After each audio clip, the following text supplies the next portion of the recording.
Two households, both alike in dignity, in fair Verona, where we lay our scene.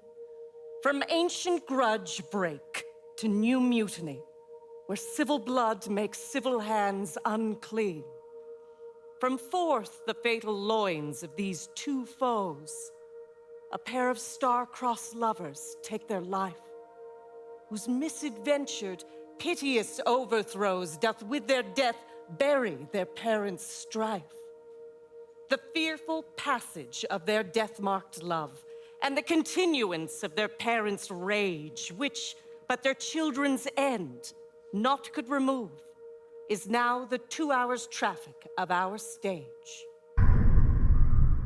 Do you quarrel, sir? Do you quarrel, sir? Quarrel. I will take the wall of any man or maid of Montagues. The quarrel is between our masters and us, their men. Do you quarrel, Thou sir? villain, Capulet. When I have fought with the men, I will be civil with the maids. I will cut off their heads. The heads of the maids. Aye, the heads of the maids. Or their maiden heads. Take it in what sense thou wilt. Do you bite your thumb at us, sir? I do bite my thumb, sir. Do you bite your thumb at us, sir? No, sir, I do not bite my thumb at you, sir. But I bite my thumb, sir. Do you quarrel, sir? Quarrel, sir? No, sir. If you do, sir, I am for you. I serve as good a man as you. No better. Yes, better. You lie. Draw if you be men.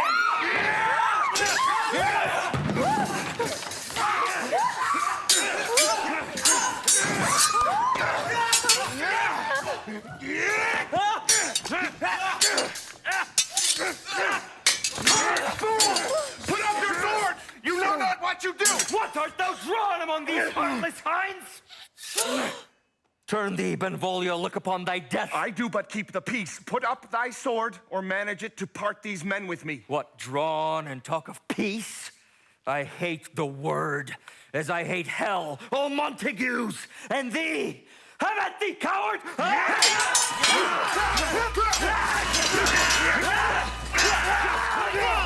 Bills and partisans! Strike! Down with the Capulets! Down with the Montagues!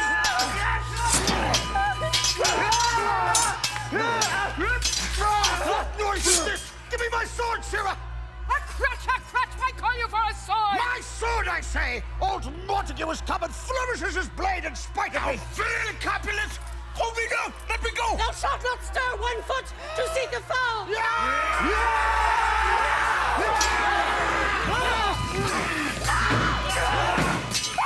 Rebellious subjects! Enemies to peace! Profaners of this neighbor's stained steel, will they not hear? What ho, you men, you beasts! On pain of torture from those bloody hands, throw your misstepping weapons to the ground and hear the sentence of your moving prince!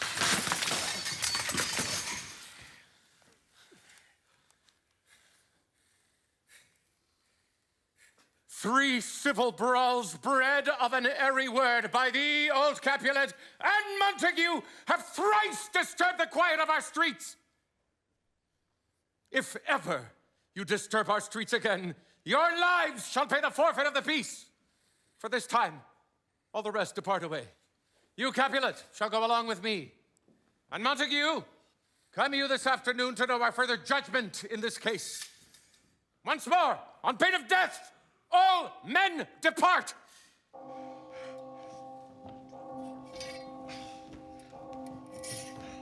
Who set this ancient quarrel to a broach? Speak, nephew, were you by when it began? Here were the servants of your adversary and yours close fighting ere I did approach. I drew to part them. In the instant came the fiery Tybalt with his sword prepared. Oh, where is Romeo? Saw you him today? Right glad I am he was not at this fray. Madam, an hour before the worshipped sun peered forth the golden window of the east, a troubled mind drave me to walk abroad, where underneath the grove of sycamore that westward rooteth from the city side, so early walking did I see your son. Towards him I made, but he was ware of me, and stole into the covert of the wood. Many a morning hath he there been seen, with tears augmenting the fresh morning dew. but also soon, as the all-cheering sun should, in the furthest east, begin to draw the curtains from Aurora's bed, away from light, steals home my heavy son, and private in his chamber pens himself, shuts up his windows, locks fair daylight out, and makes himself an artificial night. My noble uncle, do you know the cause? I neither know it nor can learn of him. He is to himself so secret and so close, so far from sounding and discovery as is the bud bit with an envious worm. See where he comes. So please you, step aside. I'll know his grievance or be much denied. I would thou wert so happy by thy stay to hear true shrift. Come, madam, let's away. Good morrow, cousin. Is the day so young? But news struck 9. Ay me, sad hours seem long.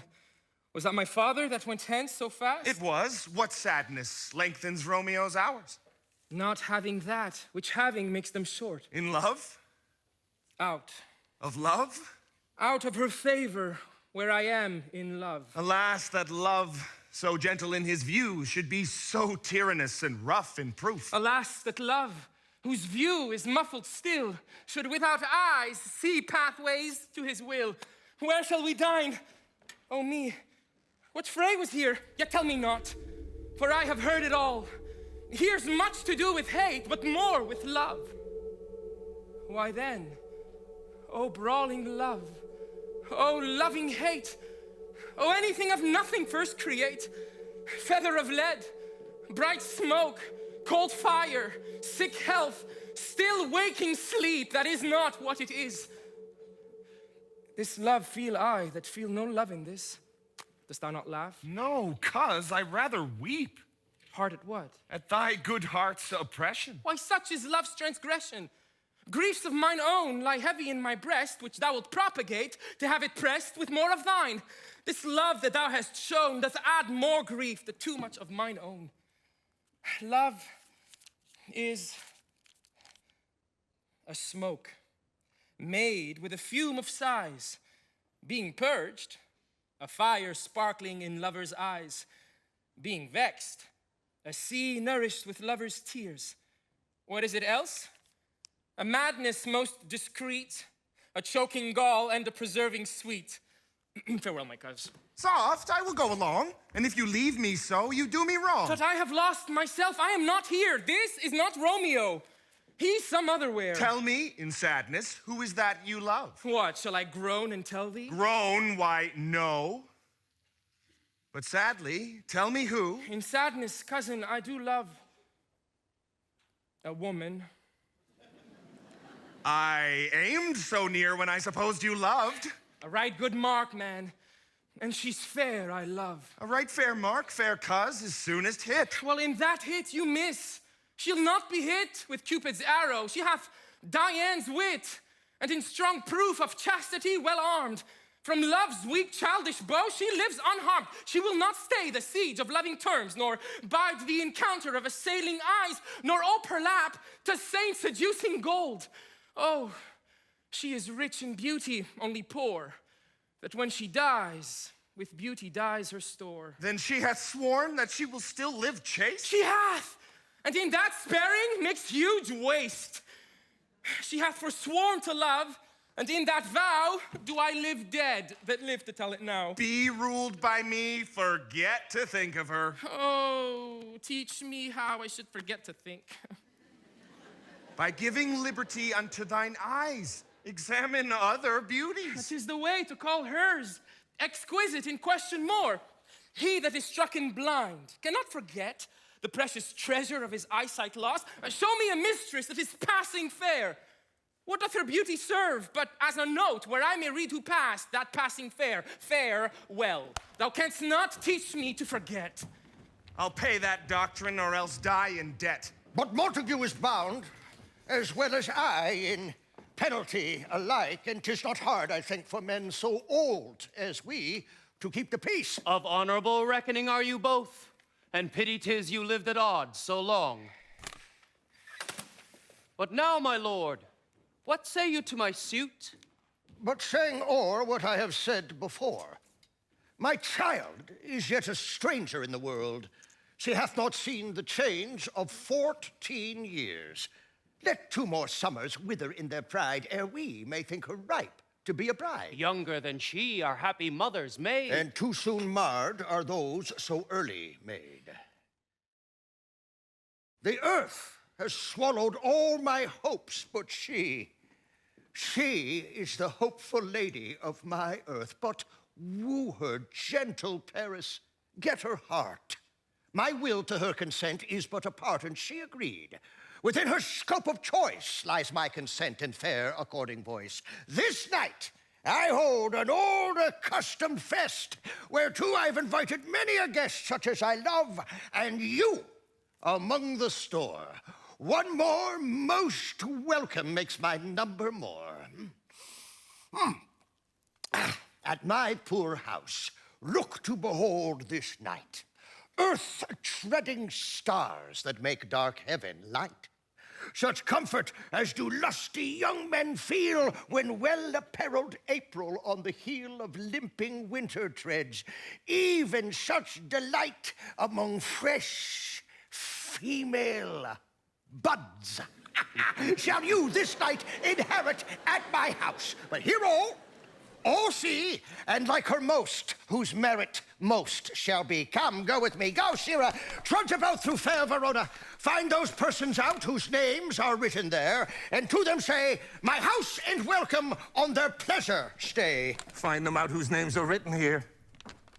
I am sent to find those persons whose names are here writ, and can never find what names the writing person hath here writ.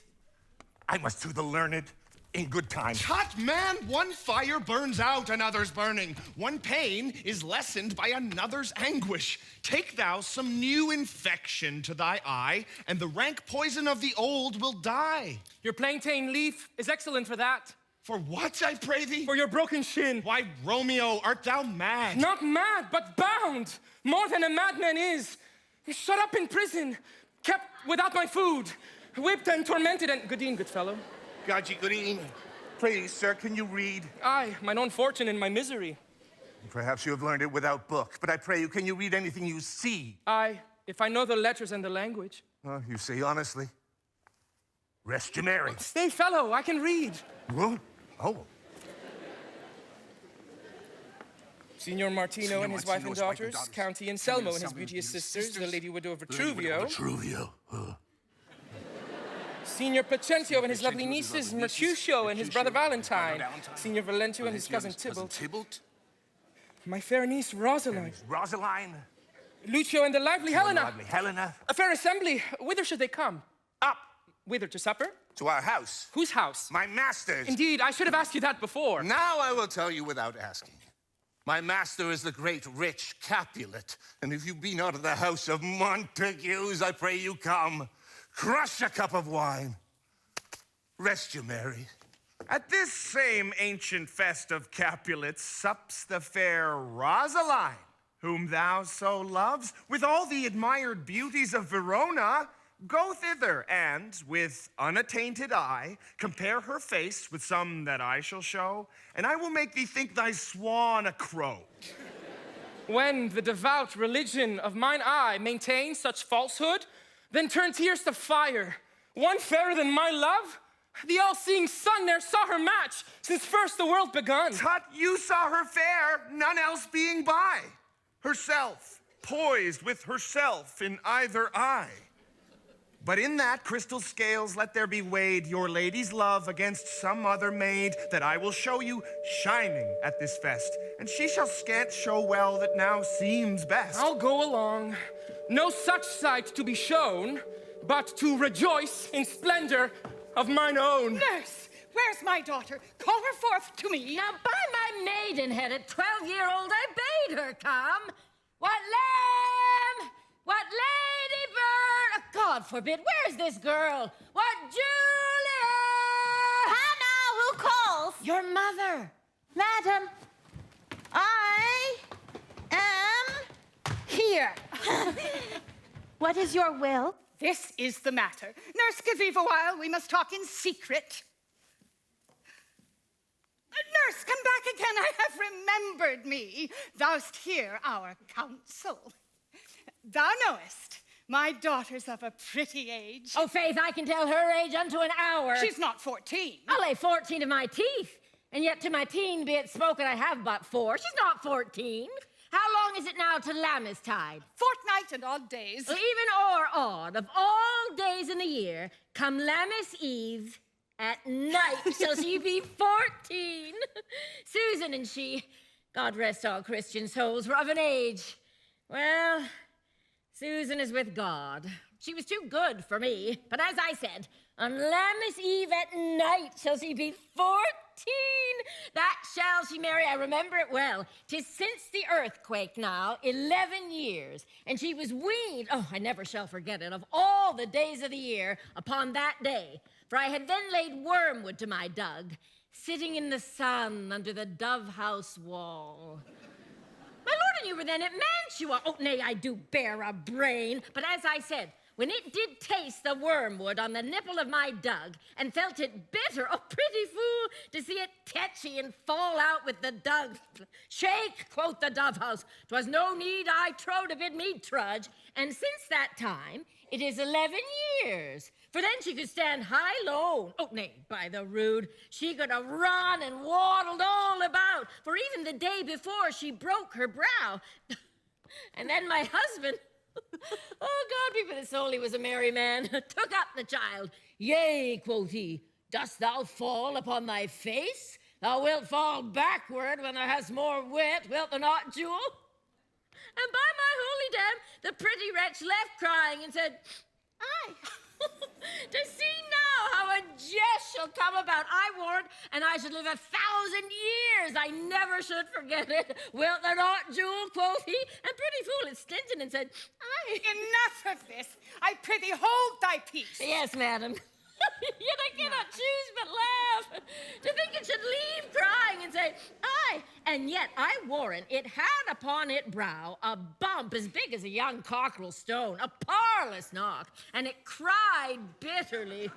Yea, quoth my husband, fall'st upon thy face. Thou wilt fall backward when thou comest to age, wilt thou not, Jewel? It stinted and said, aye. And stint thou too, I pray thee, nurse, say aye. Oh, peace I have done. God mark thee to his grace. Thou wast the prettiest babe that e'er I nursed. And I might live to see thee married once I have my wish. Mary! That Mary is the very theme I came to talk of. Tell me, daughter Juliet, how stands your disposition to be married? It is an honor that I dream not of. An honor? Were not I thine only nurse, I would say thou hadst sucked wisdom from thy teat. Well, think of marriage now. Younger than you here in Verona, ladies of esteem, are made already mothers.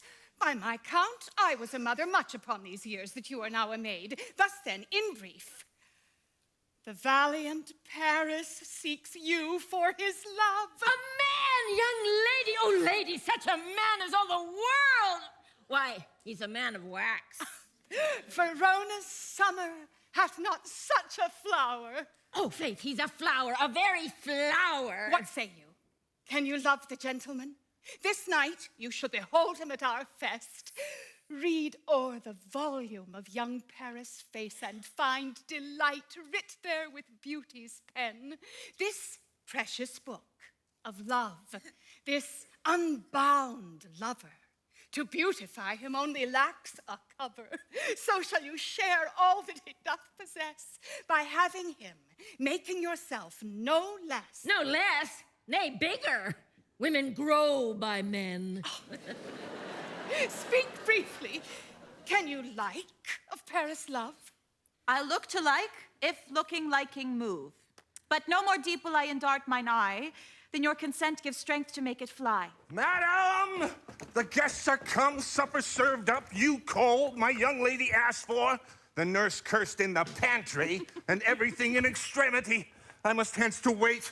I beseech you, follow straight. We follow thee. Juliet, the county stays. Go, girl. Seek happy nights to happy days. What? Shall this speech be spoke for our excuse, or shall we on without apology? The date is out of such prolixity. Let them measure us by what they will. We'll measure them a measure and be gone. Give me a torch. I am not for this ambling. Being but heavy, I will bear the light. Nay, gentle Romeo, we must have you dance. Not I, believe me. Now, you have dancing shoes with nimble soles. I have a soul of lead, so stakes me to the ground. I cannot move. You are a lover.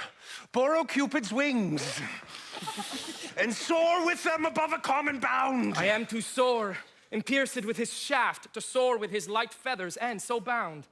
I cannot bound a pitch above dull woe.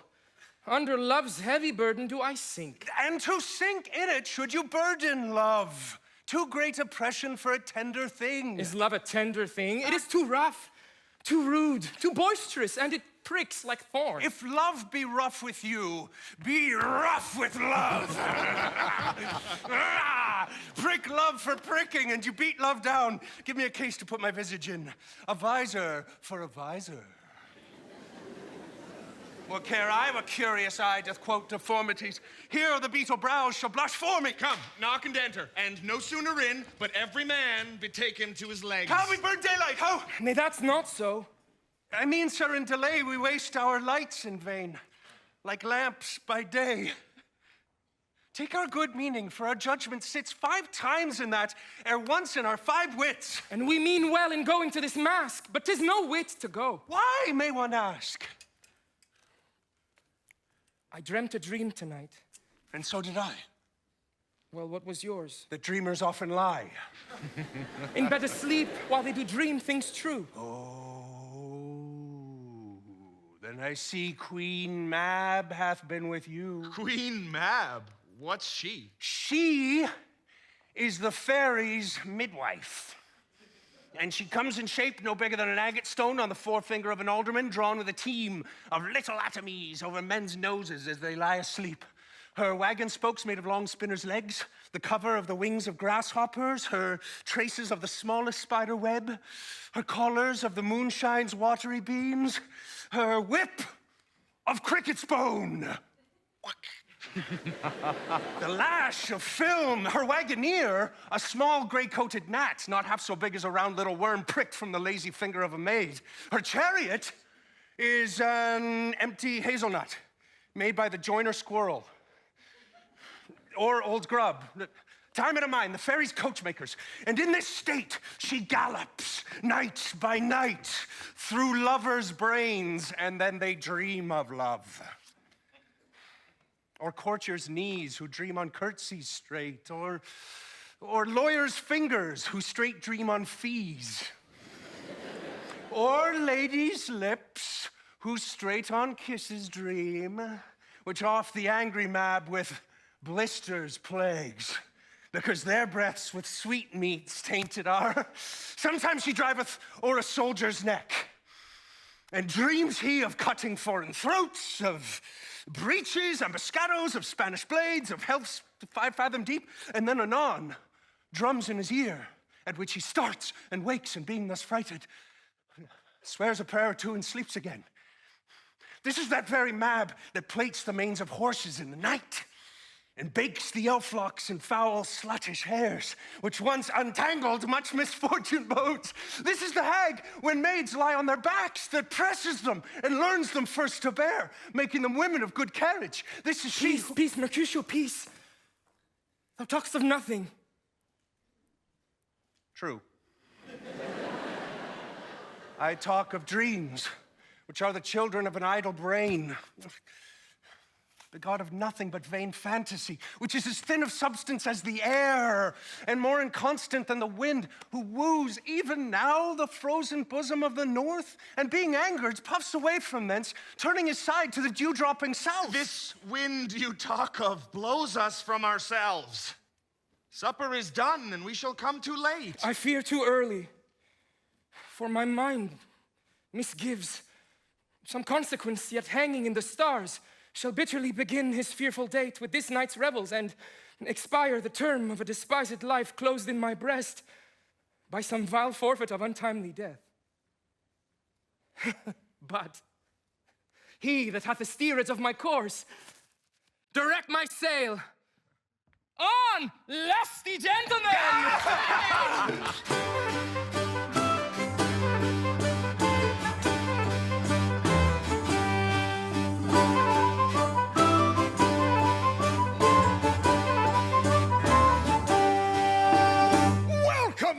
Gentlemen, ladies that have their toes unplagued with corns will walk about with you. Oh, my mistresses, which of you all will now deny to dance? She that makes dainty, she, I'll swear, hath corns. Am I come near ye now? Oh, you are welcome, gentlemen. Come, musicians, play. A hole, give room. And foot it, girls.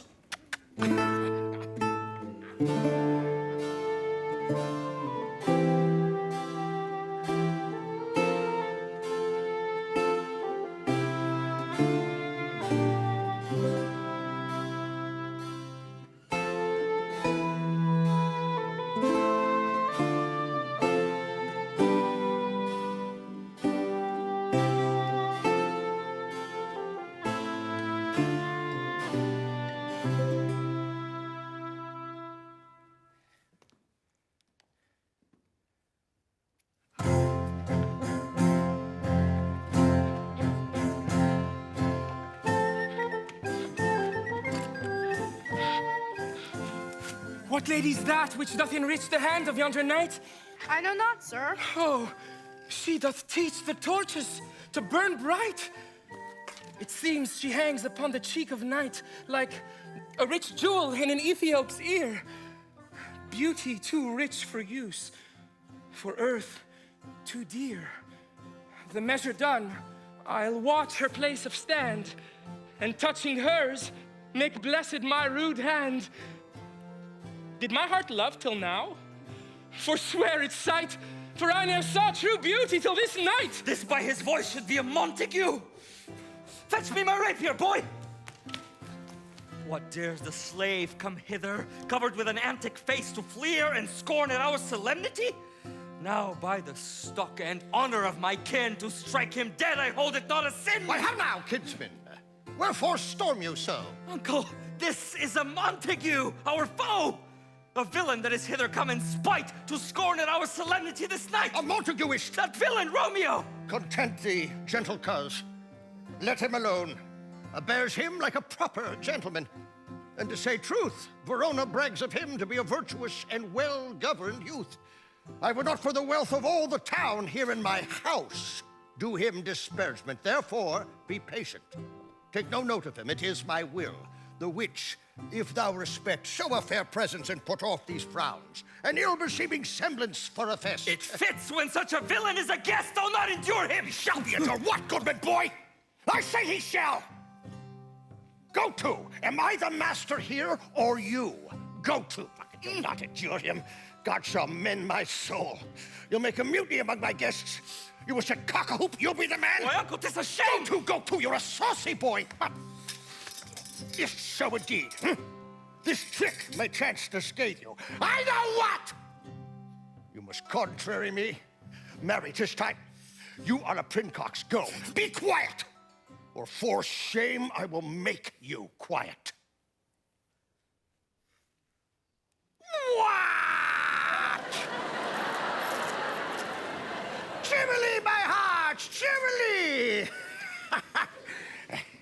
Patience perforce with willful choler meeting makes my flesh tremble in their different greeting. I will withdraw, but this intrusion shall, now seeming sweet, convert to bitterest gall. If I profane with my unworthiest hand this holy shrine, the gentle sin is this: my lips, two blushing pilgrims, ready stand to smooth that rough touch with a tender kiss. Good pilgrim, you do wrong your hand too much, which mannerly devotion shows in this. For saints have hands that pilgrims' hands do touch, and palm to palm is holy palmer's kiss. Have not saints lips and holy palmers too? Aye, pilgrim, lips that they must use in prayer. Oh then, dear saint, let lips do what hands do. They pray, grant thou lest faith turn to despair. Saints do not move. though grant for prayer's sake. Then move not, while my prayer's effect I take.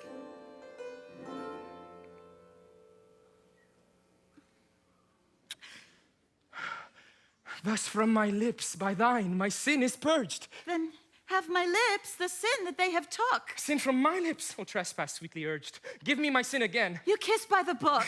Madam! Your lady mother craves a word with you. What is her mother? Merry bachelor, her mother is the lady of the house, and a good lady, and a wise and virtuous. I nursed her daughter that you talked withal. I tell you, he that can lay hold of her shall have the chinks. Is she a Capulet? Oh, dear Count, my life is my foe's death. Away, be gone. The sport is at the best. Aye, so I fear, the more is my unrest. Nay, gentlemen, prepare not to be gone. We have a trifling foolish banquet towards. Just e'en so.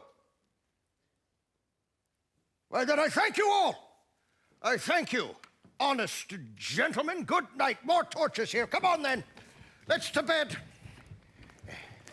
Come hither, nurse.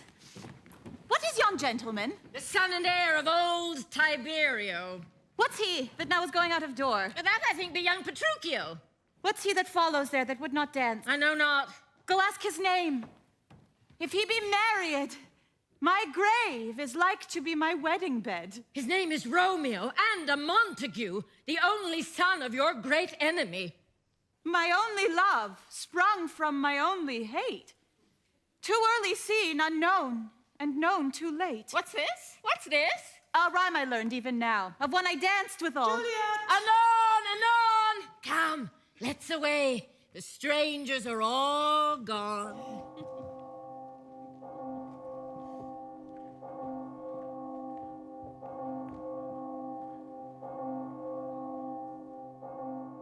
Can I go forward when my heart is here?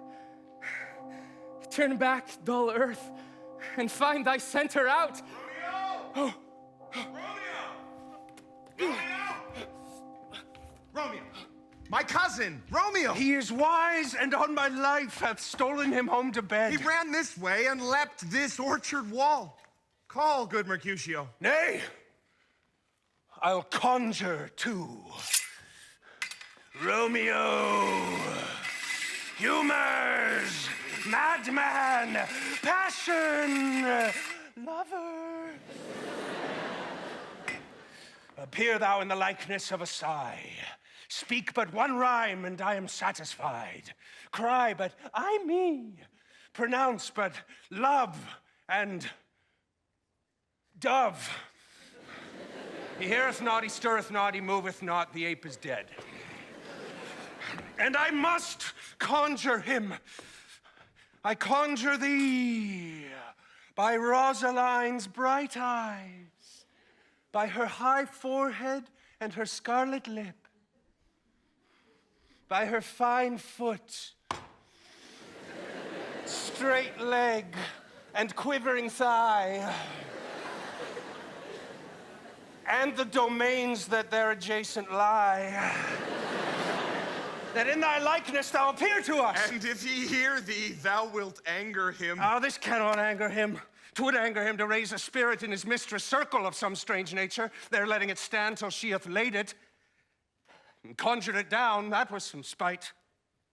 My invocation is fair and honest in his mistress' name. I conjure only but to raise up him. Come, he hath hid himself among these trees to be consorted with the humorous night. Blind is his love, and best befits the dark. If love be blind, love cannot hit the mark. Now will he sit under a medlar tree and wish his mistress were that kind of fruit as maids call medlars when they laugh alone. Romeo. Oh, Romeo. Oh, Romeo. Oh, Romeo. Oh, Romeo. Romeo. That she were an open arse, and thou a poprin pear. Romeo! Good night. Out to my truckle bed. This field bed's too cold for me to sleep. Come, shall we go? Go then, for 'tis in vain to seek him here that means not to be found. He jests at scars that never felt a wound.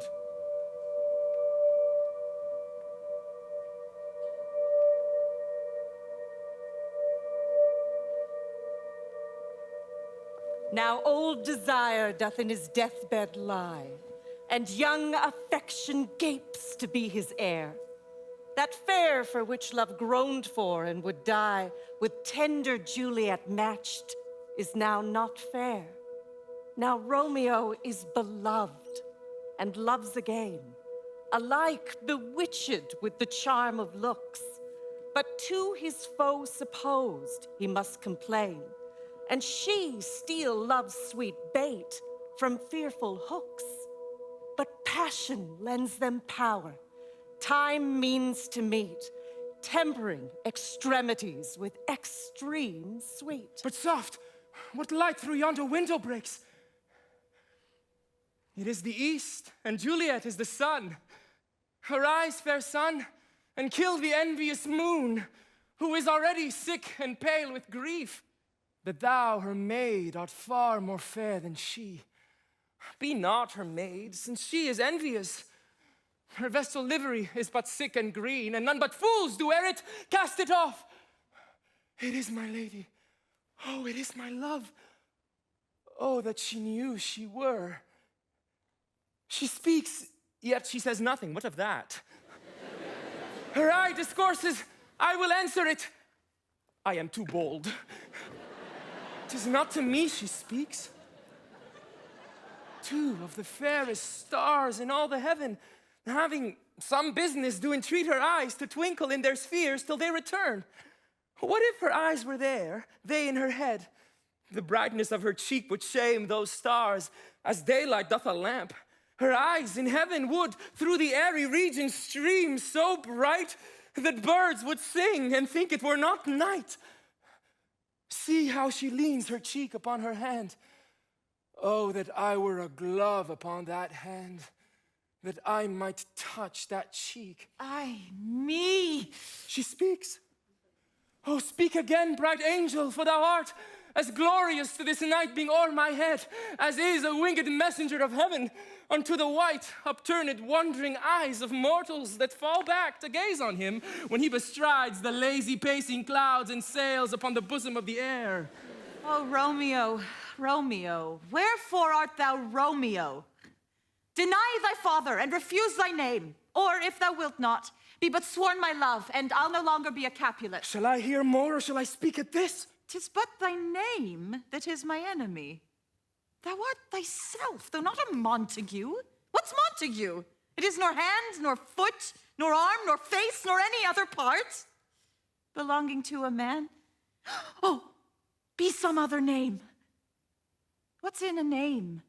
That which we call a rose by any other word would smell as sweet.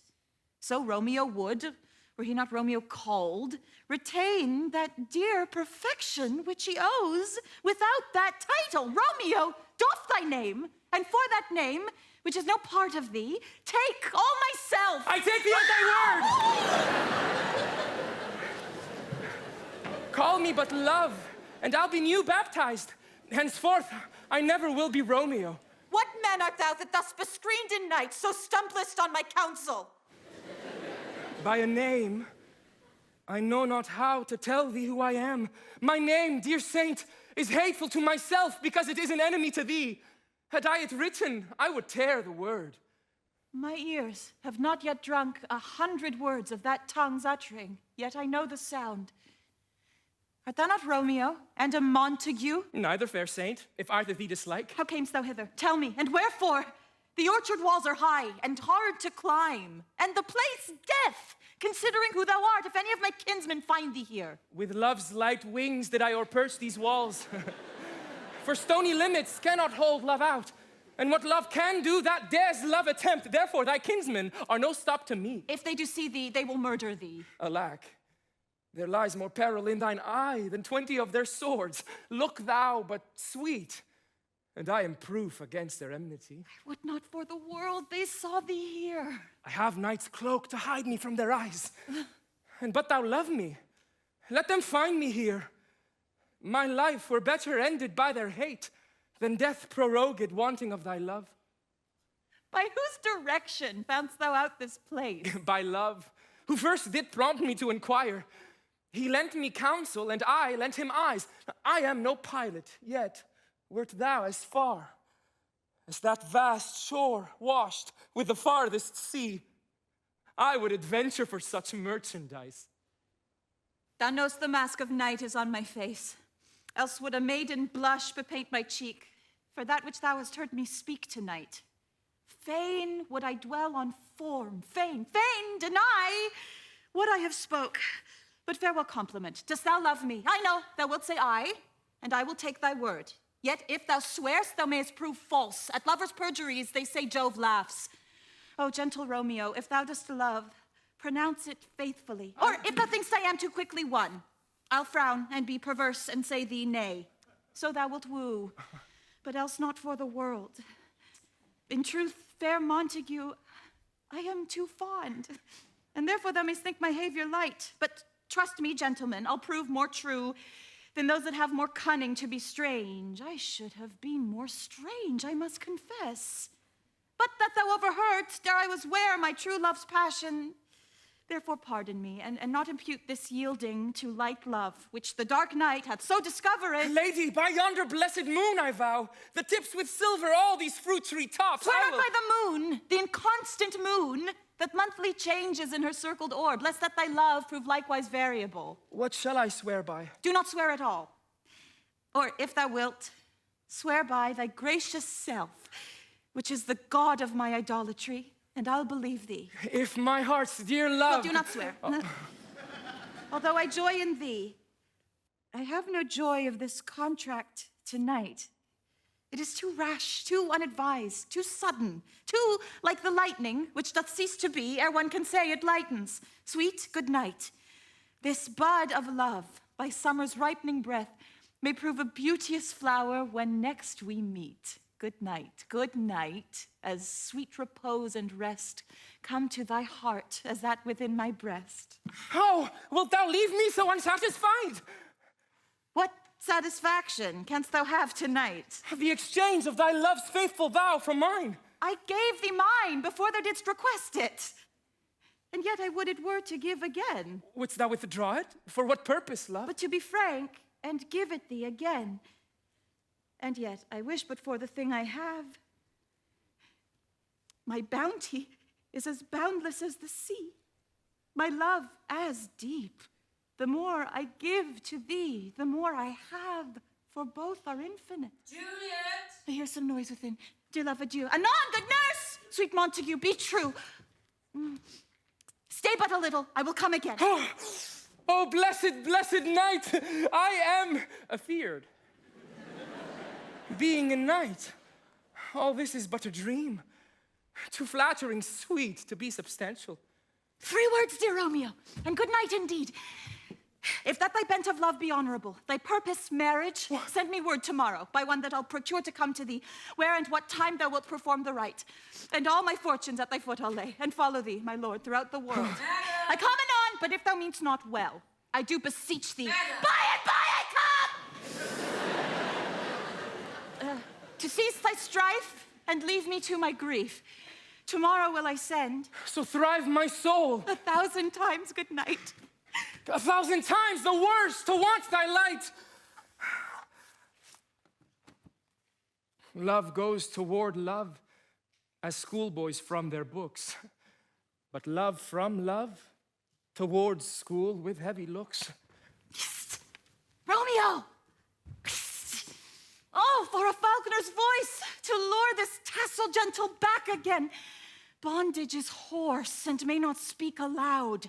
Else would I tear the cave where echo lies, and make her airy tongue more hoarse than mine with repetition of my Romeo's name. It is my soul that calls upon my name. How silver sweet sounds lovers' tongues by night, like softest music to attending ears. Romeo, at what o'clock tomorrow shall I send to thee? by the hour of 9. I will not fail. 'Tis 20 years till then. I have forgot why I did call thee back. Let me stand here till thou remember it. I shall forget to have thee still stand there, remembering how I love thy company. And I'll still stay to have thee still forget, forgetting any other home but this.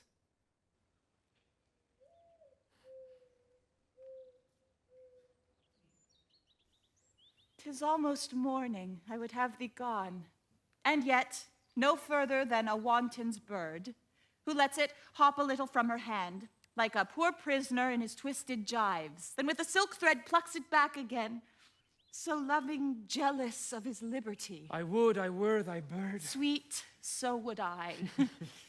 Yet I should kill thee with much cherishing. Good night. Good night. Parting is such sweet sorrow that I shall say good night till it be morrow. Sleep dwell upon thine eyes, peace in thy breast. Would I were sleep and peace, so sweet to rest.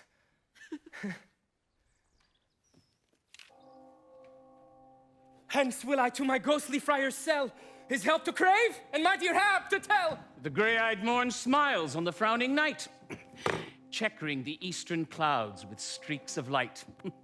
Now, ere the sun advance his burning eye, the day to cheer and night's dank dew to dry, I must upfill this osier cage of ours with baleful weeds and precious juiced flowers. The earth, that's nature's mother, is her tomb. What is her burying grave? That is her womb. And from her womb, children of divers kind, we sucking on her natural bosom find. And not so vile that on the earth doth live, but to the earth some special good doth give. Nor aught so good, but strained from that fair use, revolts from true birth, stumbling on abuse. Within the infant rind of this weak flower, poison hath residence and medicine power. For this, being smelt with that part, cheers each part. Being tasted, stays all senses with the heart. Two such opposed kings encamp them still in man, as well as herbs, grace and rude will. And where the worser is predominant, full soon the canker death eats up that plant. Good morrow, Father.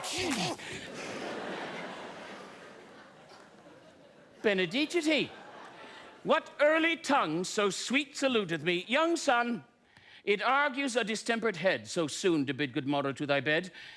Therefore thy earliness doth me assure thou art uproused with some distemperature, or if not so, then here I hit it right. Our Romeo hath not been in bed tonight. That last is true. The sweeter rest was mine. God pardon sin. Wast thou with Rosaline? With Rosaline? My ghostly father, no. I have forgot that name, and that name's woe. That's my good son. But where hast thou been then? I'll tell thee ere thou asketh me again. I have been feasting with mine enemy, where on a sudden one hath wounded me that's by me wounded. Both our remedies within thy help and holy physic lies. Be plain, good son, and homely in thy drift. Riddling confession finds, but riddling shrift. Then plainly know my heart's dear love is set on the fair daughter of rich Capulet. As mine on hers, so hers is set on mine, and all combined, save what thou must combine, by holy marriage. When and where and how we met, we wooed and made exchange of vow, I'll tell thee as we pass, but this I pray, that thou consent to marry us today. Holy Saint Francis, what a change is here. Is Rosaline, that thou didst love so dear, so soon forsaken? Young men's love then lies not truly in their hearts, but in their eyes. Jesu Maria, what a deal of brine hath washed thy sallow cheeks for Rosaline. The sun, not yet thy sighs from heaven clears. Thy old groans ring yet in my ancient ears. Lo, here upon thy cheek the stain doth sit of an old tear that is not washed off yet. And art thou changed? Pronounce this sentence then. Women may fall when there's no strength in men. Thou chidst me oft for loving Rosaline. For doting, not for loving, pupil mine. And badst me bury love. Not in a grave to lay one in, another out to have. I pray thee chide me not, her I love now. Doth grace for grace and love for love allow? The other did not so. Oh, she knew well. Thy love did read by rote that could not spell. But come, young waverer, come, go with me. In one respect I'll thy assistant be. For this alliance may so happy prove to turn your household's rancor to pure love. Oh, let us hence! I stand on sudden haste. Wisely and slow. They stumble that run fast. Where the devil should this Romeo be?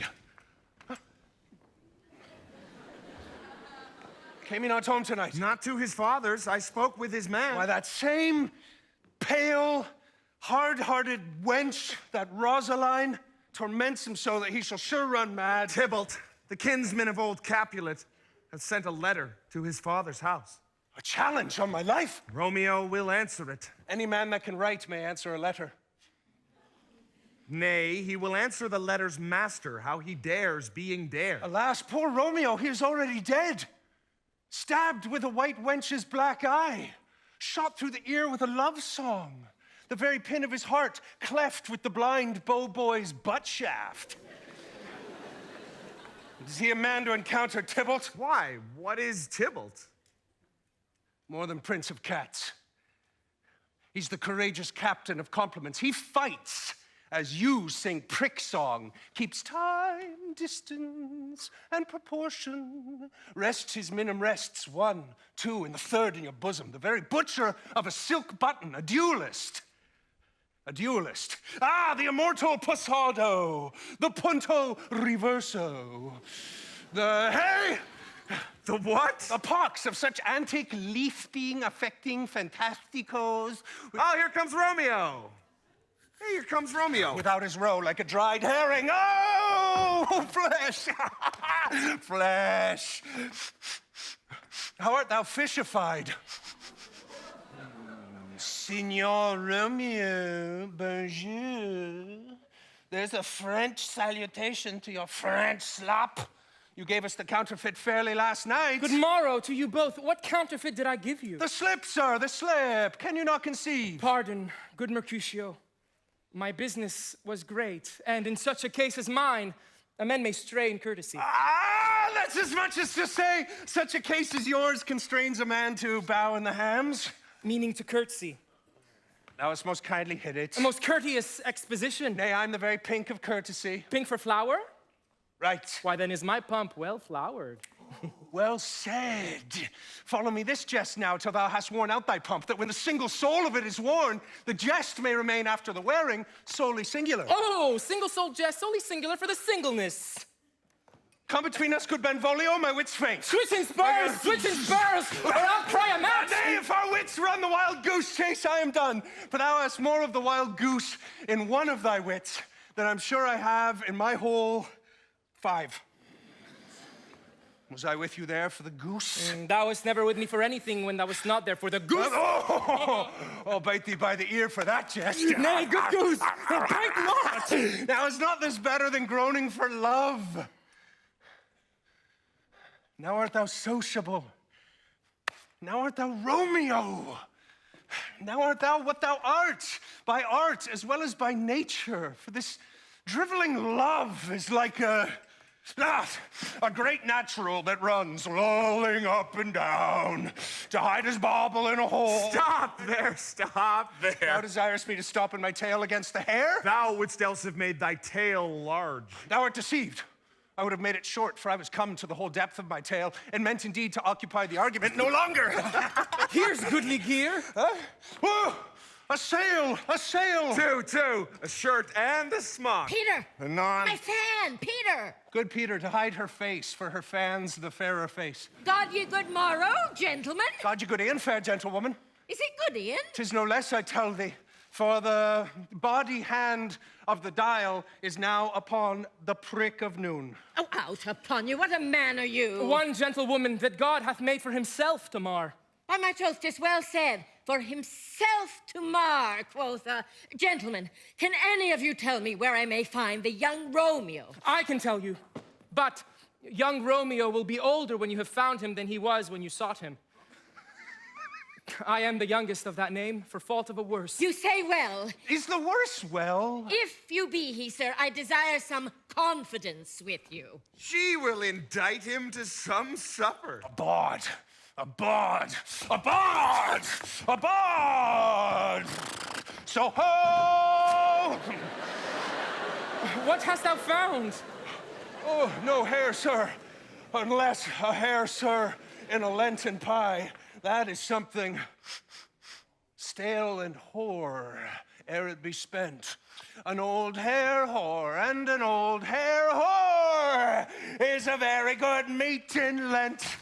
But a hair that is whore, that's too much for the score if it whores, ere it be spent. Romeo, will you come to your father's wheel to dinner thither? I will follow you. Farewell, ancient lady. Farewell, lady. Lady. Lady. I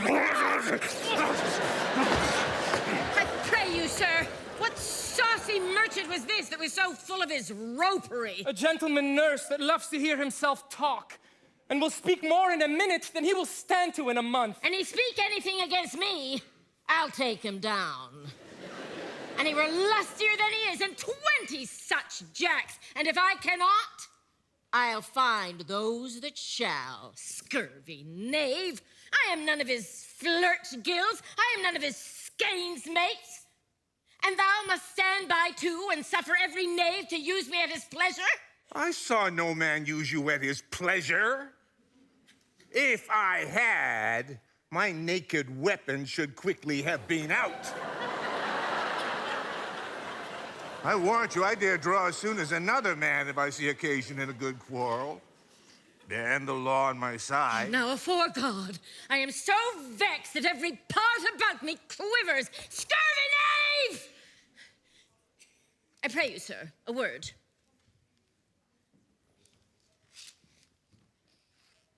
And as I said, my young lady bid me inquire you out. What she bid me say, I will keep to myself. But first let me tell ye, if ye should lead her into a fool's paradise, as they say, it were a very gross kind of behavior, as they say. For the gentlewoman is young, and therefore if you should deal double with her truly, it were an ill thing to be offered to any gentlewoman, and very weak dealing. Nurse, commend me to thy lady and mistress. I protest unto thee. Oh, good heart and a faith! I will tell her as much. Oh, Lord, Lord, she will be a joyful woman. What wilt thou tell her, nurse? Thou dost not mark me. I will tell her, sir, that you do protest, which, as I take it, is a gentlemanlike offer. Bid her devise some means to come to Shrift this afternoon, and there she shall at Friar Lawrence's cell be shrived and married. There is for thy pains. Truly, sir, not a penny. Go to, I say you shall. Oh, this afternoon, sir? Oh, well. She shall be there. And stay, good nurse, behind the abbey wall.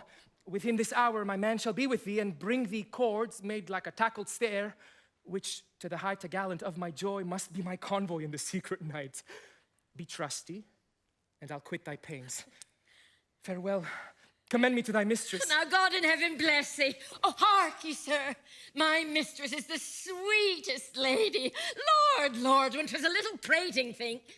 Oh, there is a nobleman in town, one Paris, that would fain lay knife aboard, but she, good soul, had as lief see a toad, a very toad to see him. I anger her sometimes and tell her that Paris is the properer man.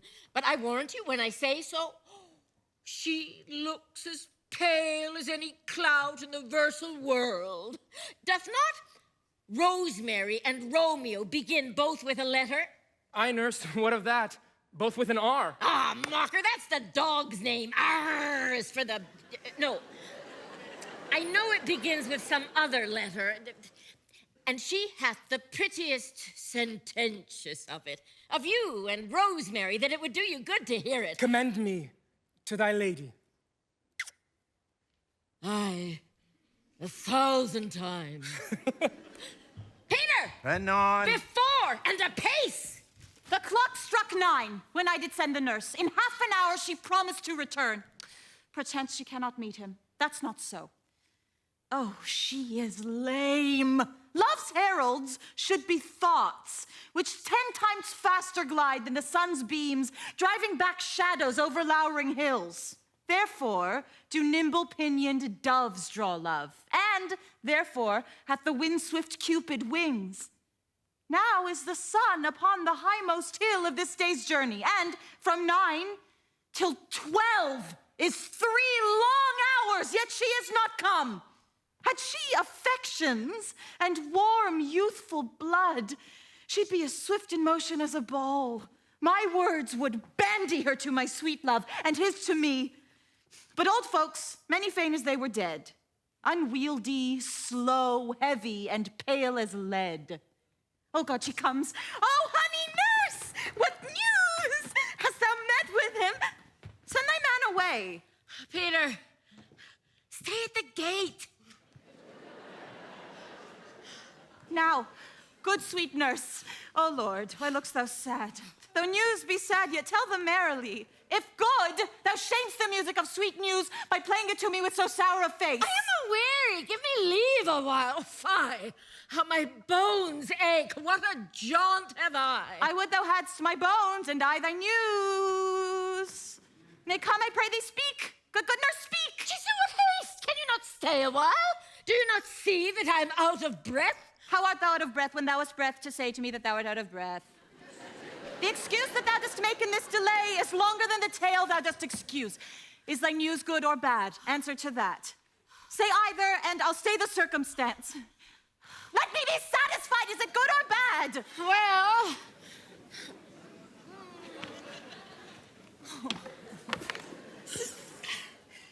You have made a simple choice. You know not how to choose a man. Romeo? No, not he. Though his face be better than any man's, yet his leg excels all men's.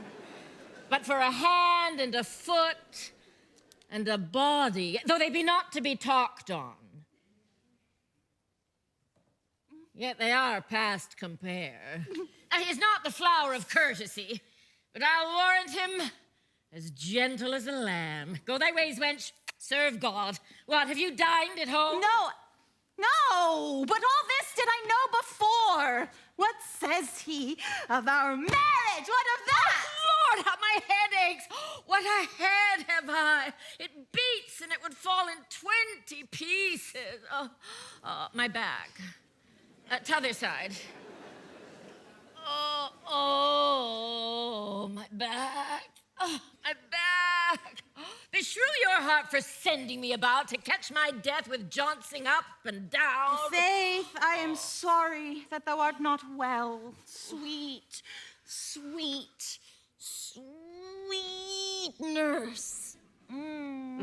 Tell me, what says my love? Your love says, like an honest gentleman and a courteous and a kind and a handsome and I'll warrant a virtuous.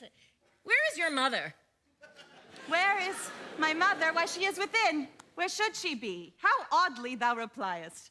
Your love says, like an honest gentleman, where is your mother? Oh, God's lady dear, are you so hot? Mary, come up, I trow. Is this the poultice for my aching bones? Henceforward, do your messages yourself. He's such a coil! Come, what says Romeo?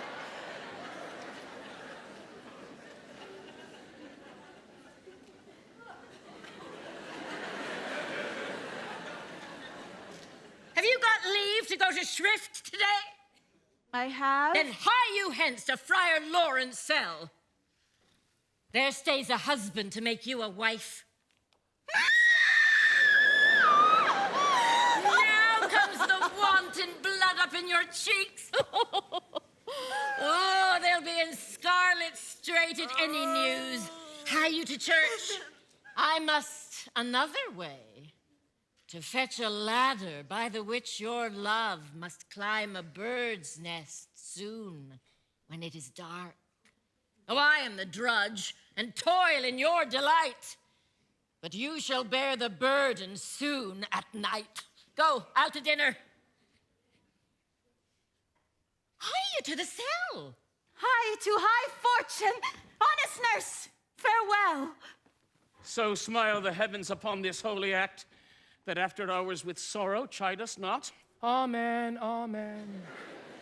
But come what sorrow can, it cannot countervail the exchange of joy that one short minute gives me in her sight. Do thou but close our hands with holy words, then, love-devouring death, do what he dare. It is enough I may but call her mine. These violent delights have violent ends, and in their triumph die like fire and powder, which as they kiss consume. Here comes the lady. Oh, so light of foot will ne'er wear out the everlasting flint. Good even to my ghostly confessor. Romeo shall thank thee, daughter, for us both. As much to him, else is his thanks too much. Juliet, if the measure of thy joy be heaped like mine, and that thy skill be more to blazon it, then let rich music's tongue unfold the imagined happiness that both receive in either by this dear encounter. Conceit, more rich in matter than in words, brags of his substance, not of ornament. They are but beggars that can count their worth. But my true love is grown to such excess, I cannot sum up some of half my wealth. Come with me, and we will make short work. For by your leaves you shall not stay alone, till Holy Church incorporate two in one. I pray thee, good Mercutio, let's retire. The day is hot, the Capulets abroad, and if we meet, we shall not escape a brawl. For now these hot days is the mad blood stirring. Thou art like one of these fellows that, when he enters the confines of a tavern, claps me his sword upon the table and says, God, send me no need of thee. And upon the operation of the second cup, draws him on the drawer, when indeed there is no need. Am I like such a fellow? Oh, come, thou art as hot a jack in thy mood as any in Italy. And as soon moved to be moody, and as soon moody to be moved. And what two? Nay, and there were two such, we should have none shortly, for one would kill the other. Thou. Why, thou wilt quarrel with a man that has a hair more or a hair less in his beard than thou hast. Thou wilt quarrel with a man for cracking nuts, having no other reason but that thou hast hazel eyes. Would I but such an eye would spy out such a quarrel. Thy head is as full of quarrels as an egg is full of meat, and yet thy head hath been beaten as addle as an egg for quarreling. Thou hast quarreled with a man for coughing in the streets, because he has awakened thy dog that hath lain asleep in the sun, and yet thou wilt tutor me from quarreling. By my head, here come the Capulets. Woo, by my heel, I care not. Gentlemen, good e'en. A word with one of you. And but one word with one of us. Couple it with something. Make it a word and a blow. You shall find me apt enough to that, sir, and you will give me occasion. Oh, can you not take some occasion without giving? Mercutio, thou consortst with Romeo. Consort. Oh, what dost thou make us minstrels? And thou makes minstrels of us look to hear nothing but discords. Here's my fiddlestick. Here's that shall make you dance. Soon's consort. We talk here in the public haunt of men. Either withdraw unto some private place and reason coldly of your grievances, or else depart. Here all eyes gaze on us. Men's eyes were made to look. Let them gaze. I will not budge for no man's pleasure, Well, peace be with you, sir. Here comes my man. But I'll be hanged, sir, if you wear your livery. Mary, go before to field. He'll be your follower. Your worship in that sense may call him man. Romeo, the love I bear thee can afford no better term than this. Thou art a villain. Tybalt! The reason that I have to love thee doth much excuse the appertaining rage to such a greeting. Villain am I none. Therefore farewell, I see thou knowest me not. Boy, this shall not excuse the injuries that thou hast done me. Therefore turn and draw. I do protest. I never injured thee, but love thee better than thou canst devise. And so, good Capulet, which name I tender as dearly as mine own, be satisfied. Come, dishonorable, vile submission. Alice Toccata carries it away.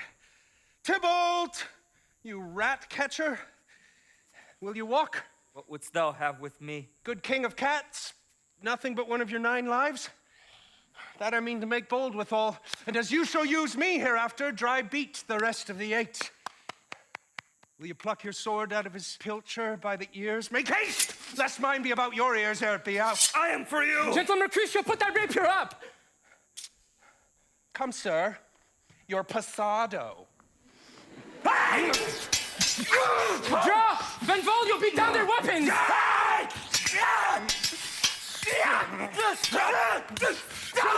Gentlemen, for shame! Forbear this outrage!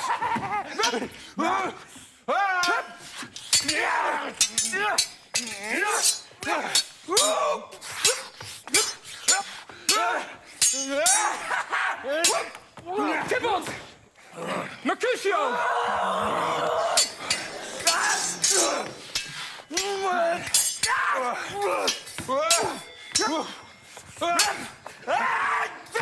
The prince expressly has forbid this banding in Verona streets!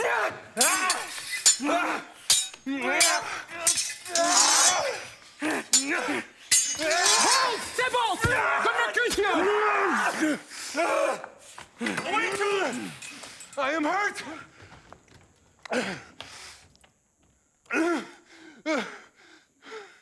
A plague on both your houses.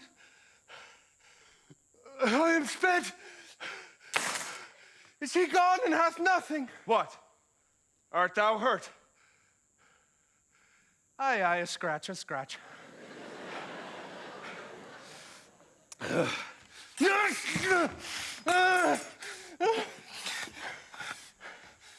Mary, 'tis enough. Where's my page? Go, villain! Fetch a surgeon. Oh, courage, man, the hurt cannot be much. No, 'tis not so deep as a well, nor so wide as a church door. But 'tis enough, 'twill serve. Ask for me tomorrow, you shall find me a grave, man. I'm peppered, I warrant, for this world. A plague on both your houses. Dog's a dog, a rat, a mouse, a cat to scratch a man to death. Why the devil came you between us? I was hurt under your arm. I thought all for the best. Oh, help me into some house, Benvolio, or I shall faint. A plague on both your houses. They've made worms meat of me. I have it, and soundly too. Your houses! This gentleman, the prince's near ally, my very friend, hath got this mortal hurt in my behalf. My reputation stained with Tybalt's slander. Tybalt, that but an hour hath been my cousin. Oh, sweet Juliet, thy beauty hath made me effeminate, and in my temper softened valor's steel. Oh, Romeo, Romeo, brave Mercutio's dead. That gallant spirit hath aspired the clouds, that too untimely here did scorn the earth. This day's black fate on more days doth depend. This but begins the woes others must end. Here comes the furious Tybalt back again! Alive in triumph, and Mercutio slain! Now, Tybalt! Take the villain back again! That late thou gavest me! For Mercutio's soul is but a little ways above our heads, staying for thine to keep him company. Either thou, or I, or both must go with him. Thou wretched boy, that didst consort him here, shalt with him hence!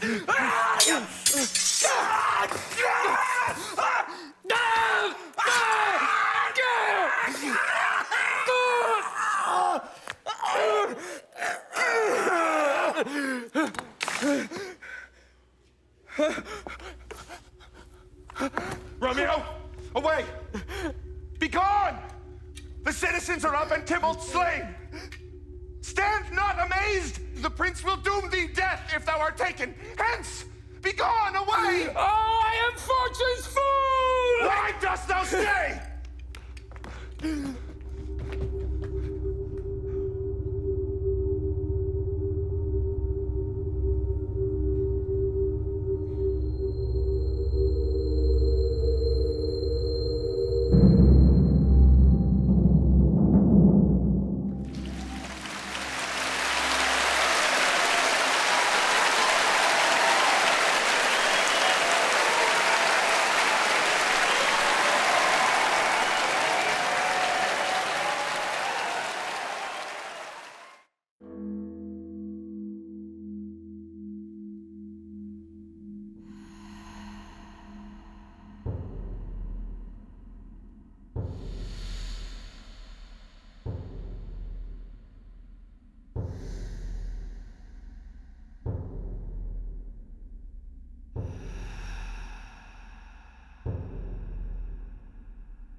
The vile beginners of this fray. O noble prince, I can discover all the unlucky manage of this fatal brawl. There lies the man, slain by young Romeo, that slew thy kinsman, brave Mercutio. My cousin! Oh, my brother's child! Oh, prince! Oh, cousin! Husband! Oh, the blood is spilled of my dear kinsman! Prince, as thou art true, for blood of ours shed blood of Montague! Oh, cousin, cousin! Benvolio, who began this fray? Tybalt here slain, whom Romeo's hand did slay. Romeo that spoke him fair, and urged withal your high displeasure. All this uttered with gentle breath, calm look, knees humbly bowed, could not take truce with the unruly spleen of Tybalt, deaf to peace, but that he tilts with piercing steel at bold Mercutio's breast, who all is hot turns deadly point to point. Romeo, he cries aloud, hold, friends, part, and twixt them rushes, underneath whose arm an envious thrust from Tybalt hit the life of stout Mercutio, and then Tybalt fled. But by and by comes back to Romeo, who had but newly entertained revenge. And to it they go like lightning, for ere I could draw to part them was stout Tybalt slain. And as he fell, did Romeo turn and fly. This is the truth, or let Benvolio die. He is a kinsman to the Montague. Affection makes him false. He speaks not true. I beg for justice, which thou, prince, must give. Romeo slew Tybalt. Romeo must not live. Romeo slew him. He slew Mercutio. Who now the price of his dear blood doth owe? Not Romeo, prince. He was Mercutio's friend. His fault concludes but what the law should end, the life of Tybalt. And for that offense, immediately we do exile him hence. Oh. I have an interest in your hate's proceeding. My blood for your rude brawls doth lie a-bleeding. But I will amerce you with so strong a fine that you shall all repent the loss of mine. I will be deaf to pleadings and excuses. No tears, no prayers shall purchase out abuses, therefore use none. Let Romeo hence in haste, else when he is found, that hour is his last. Bear hence the body and attend our will. Mercy but murders, pardoning those that kill.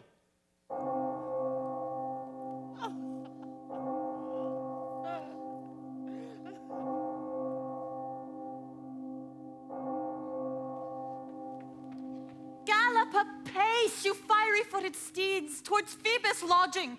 Such a wagoner as Phaeton would whip you to the west and bring in cloudy night immediately. Spread thy close curtain, love-performing night, that runaway's eyes may wink, and Romeo leap to these arms, untalked of and unseen. Lovers can see to do their amorous rites by their own beauties, or, if love be blind, it best agrees with night. Come, civil night, thou sober-suited matron, all in black, and learn me how to lose a winning match, played for a pair of stainless maidenhoods. Hood, my unmanned blood, baiting in my cheeks with thy black mantle, till strange love grow bold, think true love acted simple modesty. Come, night, come, Romeo, come, thou day in night, for thou wilt lie upon the wings of night, whiter than new snow on a raven's back. Come, gentle night, come, loving black-browed night, give me my Romeo, and when I shall die, take him and cut him out in little stars, and he will make the face of heaven so fine that all the world will be in love with night, and pay no worship to the garish sun. Oh!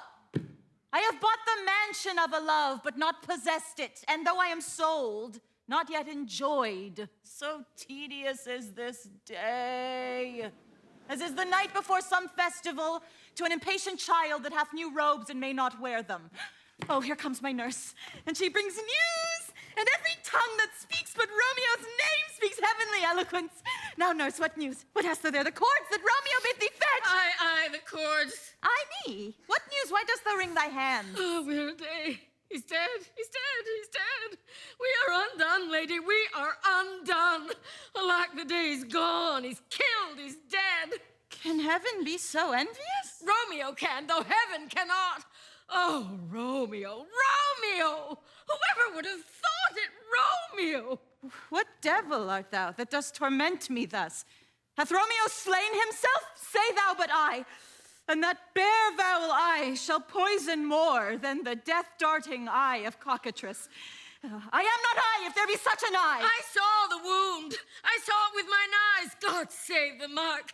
Here on his manly breast, a piteous course, a bloody, piteous course. Oh, break my heart. Poor bankrupt, break at once. Oh, Tybalt, Tybalt, the best friend I had. Oh, courteous Tybalt, honest gentleman, that ever I should live to see thee dead. What storm is this that blows so contrary? Is Romeo slaughtered, and is Tybalt dead? My dearest cousin and my dearer lord? Tybalt is dead, and Romeo banished. Romeo that killed him, he is banished. Oh, God. Did Romeo's hand shed Tybalt's blood? It did, alas, the day it did. Oh, serpent heart, hid with a flowering face. Did ever dragon keep so fair a cave? Beautiful tyrant, fiend, angelical. Was ever book containing such vile matter so fairly bound? Oh, that deceit should dwell in such a gorgeous palace. There's no trust, no faith, no honesty in men, all perjured, all forsworn, all naught, all dissemblers. Oh, where's my man? Give me some aqua vitae. These griefs, these woes, these sorrows make me old. Shame come to Romeo! Blistered be thy tongue! For such a wish he was not born to shame. Upon his brow shame is a shame to sit. Oh, what a beast was I to chide at him. Will you speak well of him that killed your cousin? Shall I speak ill of him that is my husband? Oh, poor my lord, what tongue shall smooth thy name when I, thy 3 hours' wife, have mangled it? But wherefore, villain, didst thou kill thy cousin? That villain cousin would have killed my husband. Back, foolish tears, back to your native spring.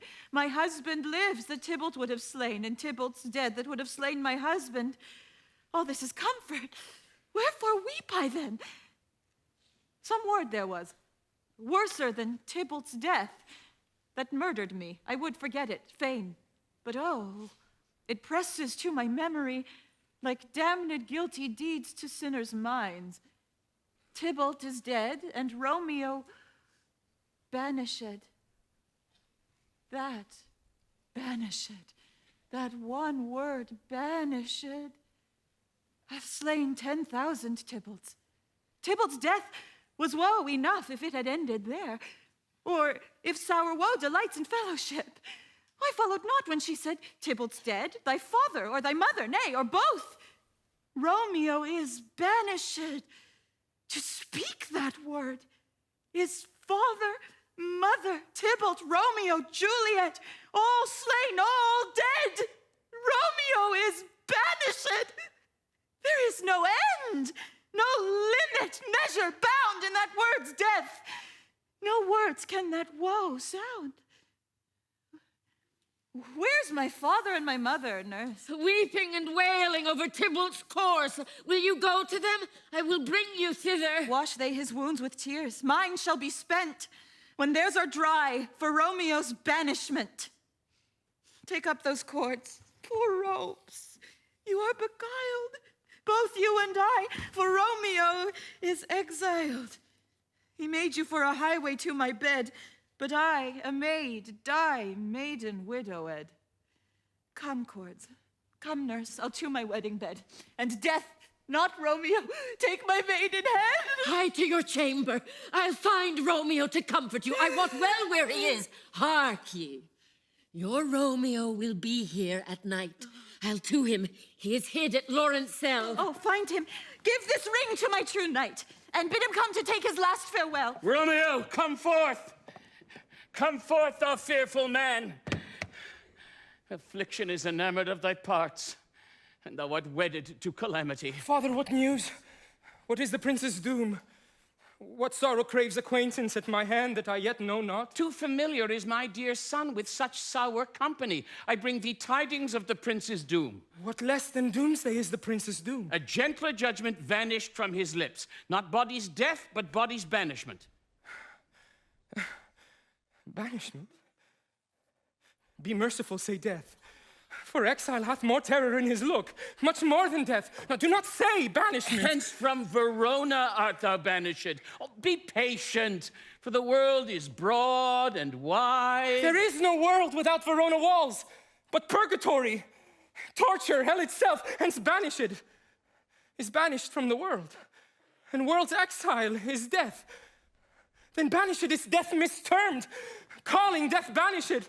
Thou cutt'st my head off with a golden axe, and smilest upon the stroke that murders me. O deadly sin, O rude unthankfulness, thy fault our law calls death, but the kind prince, taking thy part, hath rushed aside the law, and turned that hard word death to banishment. This is dear mercy, and thou seest it not. 'Tis torture and not mercy! Heaven is here, where Juliet lives, and every cat and dog and little mouse, every unworthy thing, live here in heaven and may look on her. But Romeo may not. More validity, more honorable state, more courtship lives in carrion flies than Romeo. They may seize on the white wonder of dear Juliet's hand and steal a mortal blessing from her lips. But Romeo may not. He is banished. Flies may do this, but I from this must fly. And sayest thou yet that exile is not death? Hadst thou no poison mixed, no sharp ground knife, no sudden mean of death, or ne'er so mean, but banish it to kill me, banish it, friar, the damned use that word in hell, howling attends it. How hast thou the heart, being a divine, a ghostly confessor, a sin absolver, and my friend professed, to mangle me with that word, banish it? The fond madman, hear me, but speak a word. Oh, thou wilt speak again of banishment. I'll give thee armor to keep off that word, adversity's sweet milk, philosophy to comfort thee. Hang up philosophy, unless philosophy can make a Juliet, displant a town, reverse a prince's doom. It helps not, it prevails not. Talk no more. Oh, then I see that madmen have no ears. How should they when that wise men have no eyes? Let me dispute with thee of thy estate. Thou canst not speak of that thou dost not feel. Wert thou as young as I, Juliet thy love, an hour but married, Tybalt murdered, doting like me, and like me banished, then mightst thou speak. Then mightst thou tear thy hair and fall upon the ground as I do now, taking the measure of an unmade grave. Arise, one knocks. Good Romeo, hide thyself. Oh, hark how they knock. Who's there? Romeo, arise, thou wilt be taken. Stay a while. Stand up. Run to my study. Oh, by and by. God's will. What simpleness is this? I come. Who knocks so hard? Whence come you? What's your will? Let me come in, and you shall know my errand. I come from Lady Juliet. Welcome, then. Oh, holy friar. Oh, tell me, holy friar, where is my lady's lord? Where's Romeo? There on the ground with his own tears made drunk.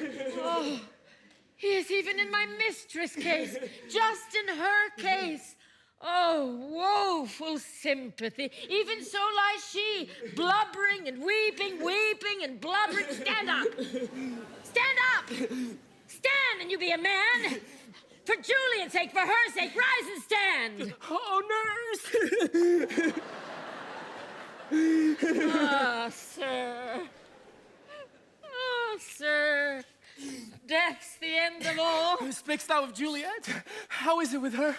Where is she, and how doth she, and what says she? Oh, she says nothing, sir, but weeps, and now falls on her bed, and then starts up, and Tybalt calls, and then on Romeo cries, and then down falls again. As if that name, shot from the deadly level of a gun, did murder her. As that name's cursed hand murdered her kinsman. Oh, tell me, friar, tell me, in what vile part of this anatomy doth my name lodge? Tell me that I may sack the hateful mansion!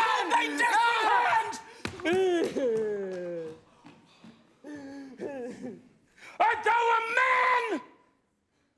Thy form cries out thou art. Thy tears are womanish. Thy wild acts denote the unreasonable fury of a beast. Thou hast amazed me. By my holy order, I thought thy disposition better tempered. Hast thou slain Tybalt? Wilt thou slay thyself? And slay thy lady too that lives in thee? By doing damned hate upon thyself?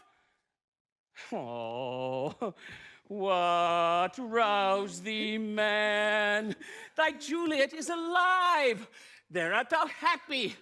Tybalt would kill thee, but thou slewest Tybalt. There art thou happy. The law which threatened death becomes thy friend and turns it to exile. There art thou happy. A pack of blessings light upon thy back. Happiness courts thee in her best array.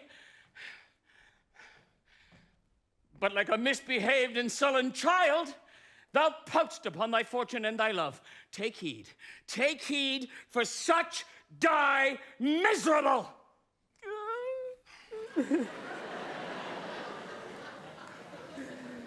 Go, get thee to thy love as was decreed. Ascend her chamber hence and comfort her. But look, thou stay not till the watch be set, for then thou canst not pass to Mantua, where thou shalt live till we can find a time to blaze your marriage, reconcile your friends, beg pardon of the prince, and call thee back with 20,000 times more joy than thou wentst forth in lamentation. Go before nurse, commend me to thy lady, and bid her hasten all the house to bed, which heavy sorrow makes them apt unto. Romeo is coming. Oh, Lord. I could have stayed here all the night to hear good counsel. Oh, what learning is. My lord, I'll tell my lady you will come. Do so, and bid my sweet prepare to chide. Oh, here, sir. A ring she bid me give you, sir. How you make haste, for it grows very late. How well my comfort is revived by this. Go hence, good night, and here stands all your state. Either be gone before the watch be set, or by the break of day disguised from hence, sojourn in Mantua. I'll find out your man, and he shall signify from time to time every good hap to you that chances here. Give me thy hand. 'Tis late, farewell. Good night. But that a joy, past joy calls out on me. It were a grief so brief to part with thee.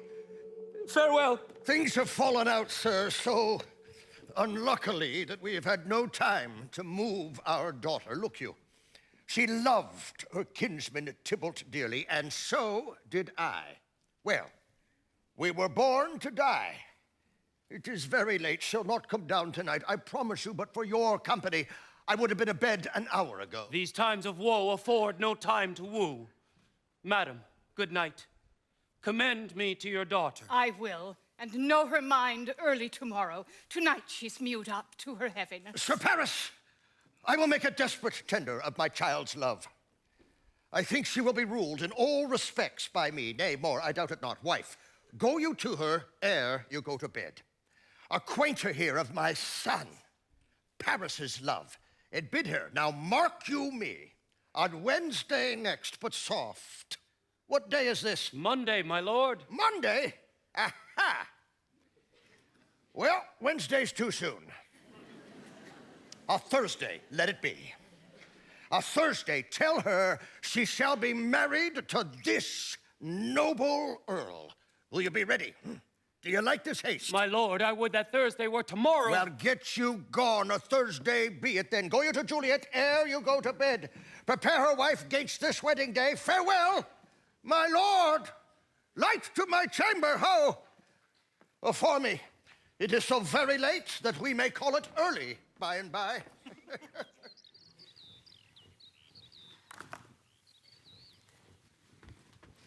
Wilt thou be gone? It is not yet near day. It was the nightingale, and not the lark, that pierced the fearful hollow of thine ear. Nightly she sings on yon pomegranate tree. Believe me, love, it was the nightingale. It was the lark, the herald of the morn, no nightingale. Look, love, what envious streaks do lace the severing clouds in yonder east. Night's candles are burnt out, and jocund day stands tiptoe on the misty mountain tops. I must be gone and live, or stay and die. Yon night is not daylight, I know it, I. It is some meteor that the sun exhales, to be to thee this night a torchbearer, and light thee on thy way to Mantua. Therefore stay yet, thou needst not to be gone. Let me be ta'en, let me be put to death. I am content, so thou wilt have it so. I'll say, yon gray is not the morning's eye, nor that is not the lark whose notes do beat the vaulty heavens so high above our heads. I have more care to stay than will to go. Come, death, and welcome. Juliet wills it so. How is't, my soul? Let's talk, it is not day. It is. I hence be gone, away. It is the lark that sings so out of tune, straining harsh discords and unpleasing sharps. Oh, now be gone. More light and light it grows. More light and light, more dark and dark our woes. Madam! Nurse. Your lady mother's come into your chamber. The day is broke. Be wary. Look about. Then window, let day in, and let life out. Farewell. Farewell, one kiss and I'll descend. Art thou gone so? Love, lord, I, husband, friend. I must hear from thee every day in the hour, for in a minute there are many days.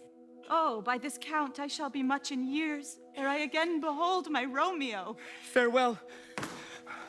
I will omit no opportunity that may convey my greetings, love, to thee. Oh, thinkst thou we shall ever meet again?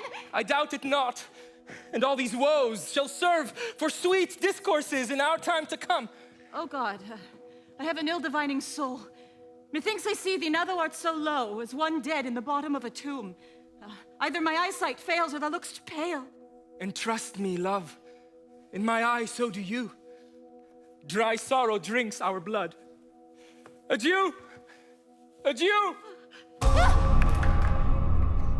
Oh, fortune, fortune, all men call thee fickle.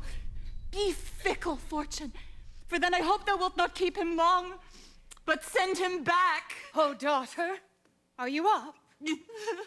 Why, how now, Juliet? Madam, I am not well. Evermore weeping for your cousin's death. What? Wilt thou wash him from his grave with tears? And if thou couldst, Thou couldst not make him live. Yet let me weep for such a feeling loss. Well, girl, thou weepst not so much for his death as that the villain lives which slaughtered him. What villain, madam? That same villain Romeo. God pardon him. I do with all my heart. And yet no man like he doth grieve my heart. That is because the traitor murderer lives. Aye, madam, from the reach of these my hands, would none but I might venge my cousin's death. We will have vengeance for it, fear thou not. And weep no more.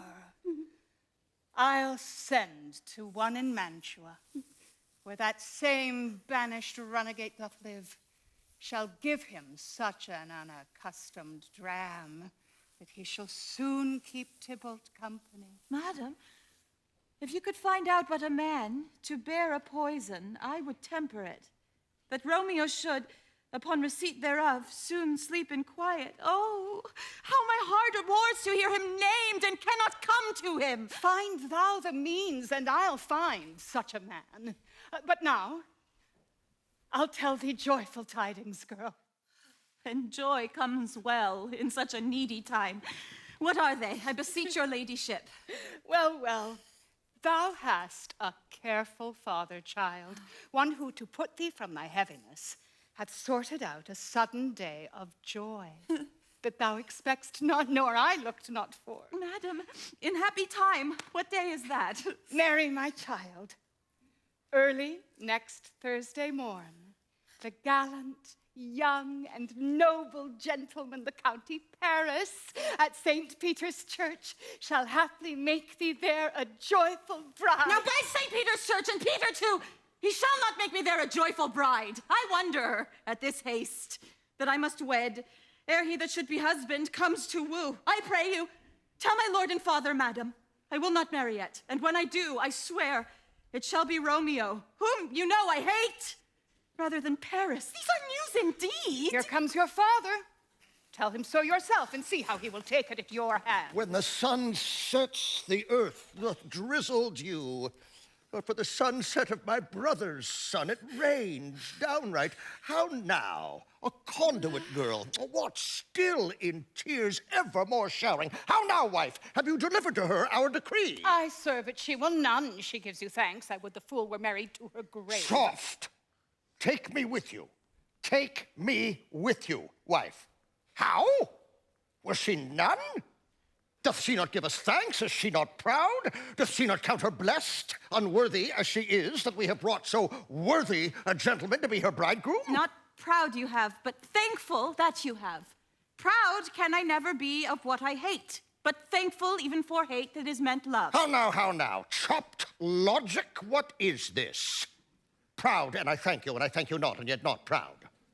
Mistress Minion, you, thank me no thankings, nor proud to be no prouds. But fettle your fine joints to Thursday next, to go with Paris to St. Peter's Church, or I will drag thee on a hurdle thither. Out, you green sickness carrion! Out, you baggage, you tallow face!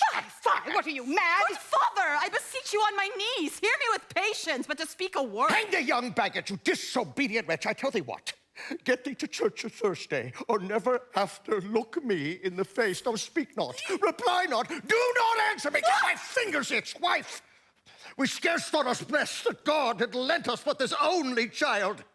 But now I see this one is one too much, and we have a curse in having her out on her hilding. God in heaven bless her! You are to blame, my lord, to rate her so! And why, my lady wisdom, hold your tongue! May not one speak? Peace, you mumbling fool! Utter your gravity on a gossip's bowl, for here we did it not! You are too hot! God's bread, it makes me mad! Day, night, work, play, alone, in company, and still my care hath been to have her matched, and having now provided a gentleman of noble parentage, stuffed, as they say, with honorable parts, proportioned as one's thought could wish a man, and then of a wretched puling fool to answer, I'll not wed. I cannot love. I am too young. I pray you, pardon me, but and you will not graze where you will. You shall not house with me. Thursday is near. Lay hand on heart, advise. And you be mine, I'll give you to my friend. And you be not, hang, beg, starve, die in the streets. For by my soul I'll ne'er acknowledge thee, nor what is mine shall never do thee good. Trust to't, bethink you. I'll not be forsworn. Is there no pity sitting in the clouds that sees into the bottom of my grief? Oh, sweet my mother, cast me not away. Delay this marriage for a month, a week. Talk not to me, for I'll not speak a word. Do as thou wilt, for I have done with thee. Oh, God. Oh, nurse, how shall this be prevented? My husband is on earth, my faith in heaven. How shall that faith return again to earth, unless that husband send it me from heaven by leaving earth? Comfort me, counsel me. Alack, that heaven should practice stratagems upon so soft a subject as myself. What sayst thou? Hast thou not a word of joy? Some comfort! Faith, here it is.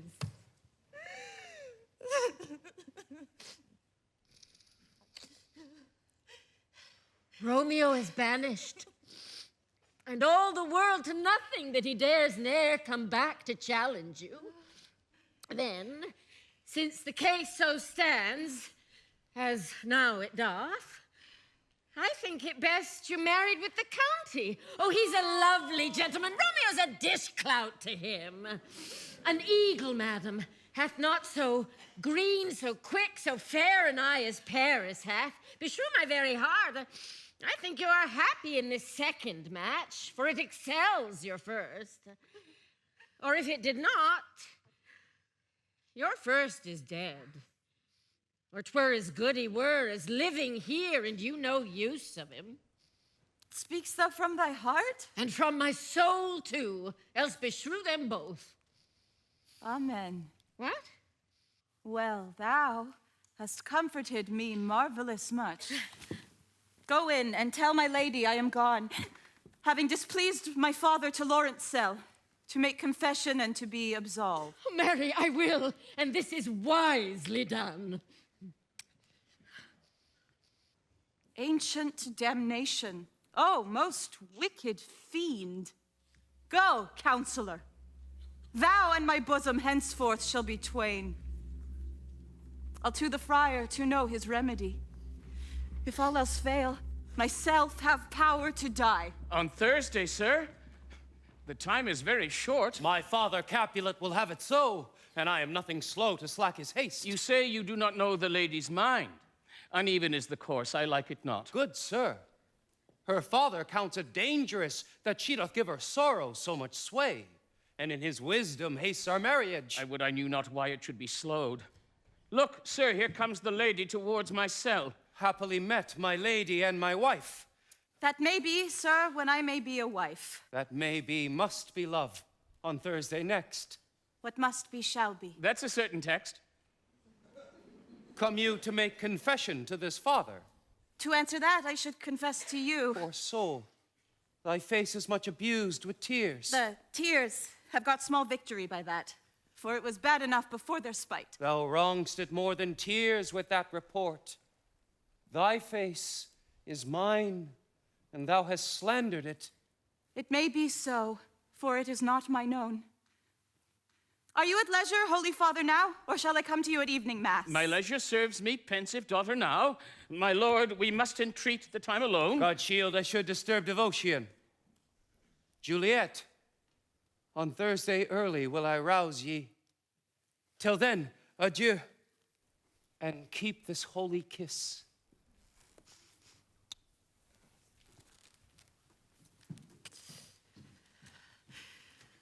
Oh, shut the door, and when thou hast done so, come weep with me, past hope, past cure, past hell. Oh, Juliet, I already know thy grief.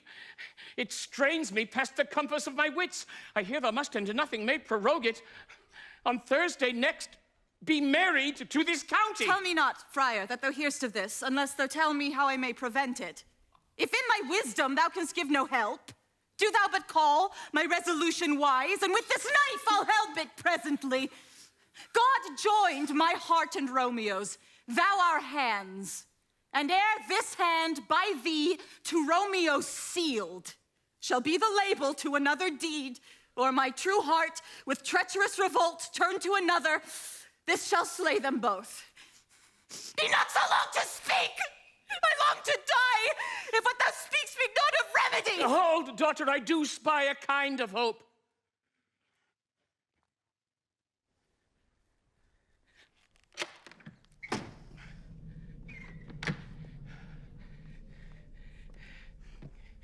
If rather than to marry County Paris, thou hast the strength of will to slay thyself,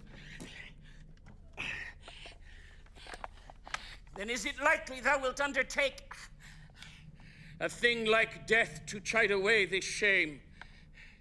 And if thou darest, I'll give thee remedy. Oh, bid me leap, rather than marry Paris, from off the battlements of any tower, or walk in thievish ways, or bid me lurk where serpents are, chain me with roaring bears, or bid me go into a new-made grave, and hide me with a dead man in his shroud. Things that to hear them told have made me tremble, and I will do it, without fear or doubt, to live an unstained wife to my sweet love. Hold then. Go home, be merry, give consent to marry Paris. Wednesday is tomorrow. Tomorrow night, look that thou lie alone. Let not the nurse lie with thee in thy chamber. Take thou this vial, being then in bed, and this distilled liquor drink thou off, when presently through all thy veins shall run a cold and drowsy humor, for no pulse shall keep his native progress but surcease. No warmth, no breath shall testify thou liv'st, and in this borrowed likeness of shrunk death thou shalt continue 24 hours, and then awake as from a pleasant sleep. Now, when the bridegroom in the morning comes to rouse thee from thy bed, there art thou dead. Then, as the manner of our country is, in thy best robes, uncovered on the bier, thou shalt be borne to that same ancient vault where all the kindred of the Capulets lie. In the meantime, against thou shalt awake, shall Romeo by my letters know our drift, and hither shall he come, and he and I will watch thy waking, and that very night shall Romeo bear thee hence to Mantua. And this shall free thee from this present shame, if no inconstant toy nor womanish fear abate thy valor in the acting it. Give me, oh, tell not me of fear. Hold, get you gone. Be strong and prosperous in this resolve. I'll send a friar with speed to Mantua with my letters to thy lord. Love, give me strength, and strength shall help afford. Farewell, dear father. What? Is my daughter gone to Friar Lawrence? Aye, forsooth. Well, he may chance to do some good on her. A peevish, self-willed harlotry it is. See where she comes from shrift, with merry look. Why, how now, my headstrong? Where have you been gadding? Where I have learned me to repent the sin of disobedient opposition to you and your behests, and am enjoined by Holy Lawrence to fall prostrate here and beg your pardon. Pardon, I beseech you. Henceforward, I am ever ruled by you. Go, send for the county, go. Tell him of this. Oh, this is well, stand up. This is as it should be. I'll have this knot knit up tomorrow morning. Nurse, will you go with me into my closet to help me sort such needful ornaments as you think fit to furnish me tomorrow? No, not till Thursday. There's time enough. Go, nurse, go with her, Will, to church tomorrow. Now, for God, this reverend holy friar, our whole city is much bound to him. We shall be short in our provision. 'Tis now near night. Tush, I will stir about, and all things shall be well, I warrant thee. I will play the housewife for this once. Go thou to Juliet, help to deck up her. I'll not to bed. My heart is wondrous light, since the same wayward child is so reclaimed. Aye, those attires are best. But gentle nurse, I pray thee, leave me to myself tonight. For I have need of many orisons to move the heavens to smile upon my state, which well thou knowst is cross and full of sin. What? Are you busy? Need you my help? No, madam. We have culled such necessaries as are behooful for our state tomorrow. So please you, let me now be left alone. And let the nurse this night sit up with you, for I am sure you have your hands full all in this so sudden business. Good night. Get thee to bed and rest, for thou hast need. Farewell. God knows when we shall meet again.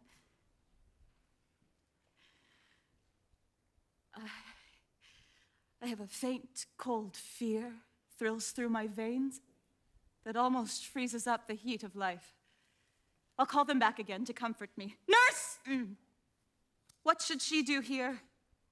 My dismal scene, I needs must act alone. Come, Vial. What if this mixture do not work at all? Shall I be married then tomorrow morning? No. No. This shall forbid it. Lie thou there. What if it be a poison, which the friar subtly hath ministered to have me dead? Lest in this marriage he should be dishonored, because he married me before to Romeo. I fear it is, and yet methinks it should not, for he hath still been tried a holy man. How if, when I am laid into the tomb, I wake before the time that Romeo come to redeem me? There's a fearful point. Shall I not then be stifled in the vault, to whose foul mouth no healthsome air breathes in, and there die, strangled, ere my Romeo comes?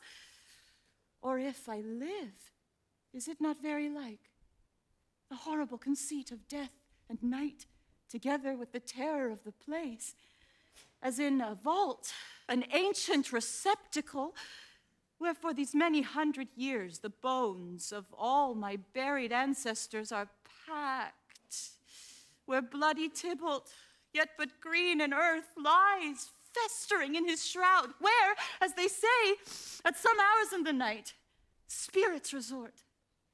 Alack, alack, is it not like that I, so early waking, what with loathsome smells and shrieks like mandrakes torn out of the earth, that living mortals hearing them run mad?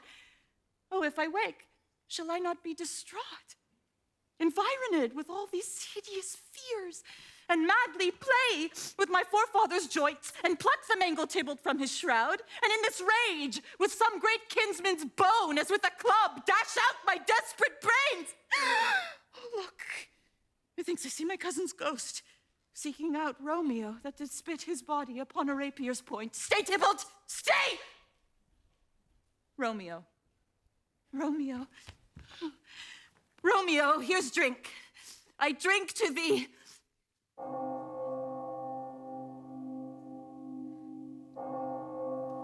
Hold!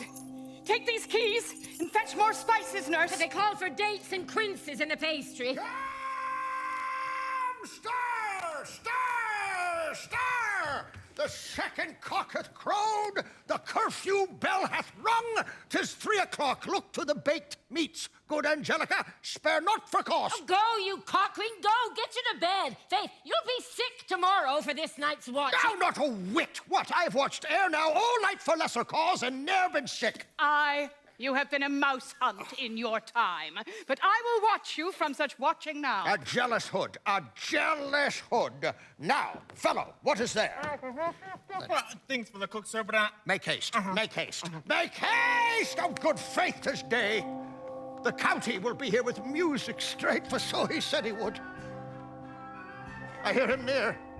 Nurse! Wife! What nurse, I say? Go, waken Juliet. Go and trim her up. I'll go and chat with Paris. Hi! Make haste!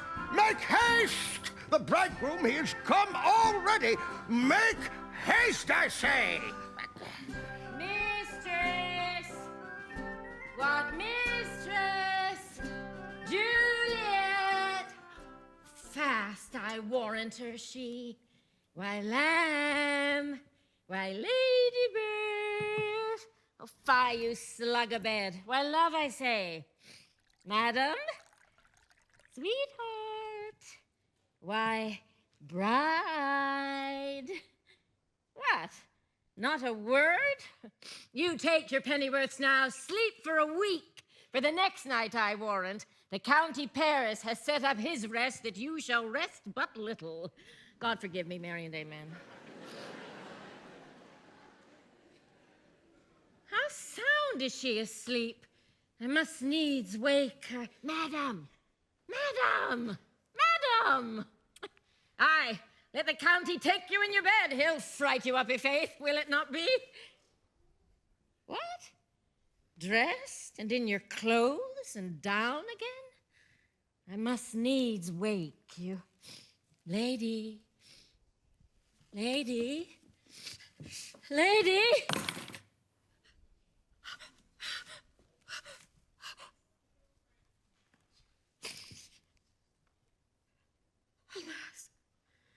Alas. Help. Help. My lady's dead. Oh, we're a day that ever I was born. Oh, Samakwa Vita. My lord, my lady. What noise is here? Oh, lamentable day. What is the matter? Look, look. Oh, heavy day. Oh, me, my child, my only life. Revive! Look up, or I shall die with thee! Help! Help! For shame! Bring Juliet forth, her lord is come! She's dead. Deceased. She's dead, Alacnade. Alacnade, she's dead! She's dead! She's dead! Ah, let me see her. Oh, alas! She's cold. Oh, lamentable day. Oh, woeful time. Death lies on her like an untimely frost upon the sweetest flower of all the field. Come, is the bride ready to go to church? Ready to go, but never to return. Death is my son-in-law. Death is my heir. My daughter he hath wedded. I will die and leave him all. Life living, all is death. Have I thought long to see this morning's face? And it doth give me such a sight as this. O love, O life, not life, but love in death. Despised. Peace, oh, for shame. Confusion's cure lives not in these confusions. Heaven or yourself had part in this fair maid. Now heaven hath all, and all the better is it for the maid. Dry up your tears, and as the custom is, in all her best array, bear her to church. Sir, go you in, and madam, go with him, and go, Sir Paris. Every one prepare to follow this fair course unto her grave. The heavens do lower upon you for some ill. Move them no more by crossing their high will.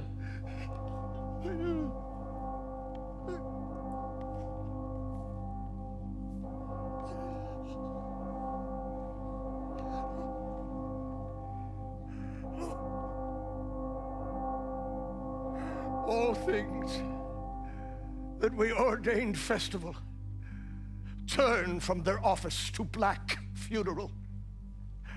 Our instruments to melancholy bells, our bridal flowers serve for a buried corse. Our solemn hymns to sullen dirges turn. In all things, change them to the contrary. If I may trust the flattering truth of sleep, my dreams presage some joyful news at hand. My bosom's Lord sits lightly in his throne, and all this day an unaccustomed spirit lifts me above the ground with cheerful thoughts. I dreamt my lady came and found me dead. Strange dream that gives a dead man leave to think, and breathed such life with kisses in my lips that I revived and was an emperor. News from Verona! How now, Balthazar? Dost thou not bring me letters from the friar? How doth my lady? Is my father well? How fares my Juliet? That I ask again. For nothing can be ill if she be well. Then she is well, and nothing can be ill. Her body sleeps in Capul's monument, and her immortal part with angels lives. I saw her laid low in her kindred's vault, and presently took post to tell it you. Oh, pardon me for bringing these ill news, since you did leave it for my office, sir.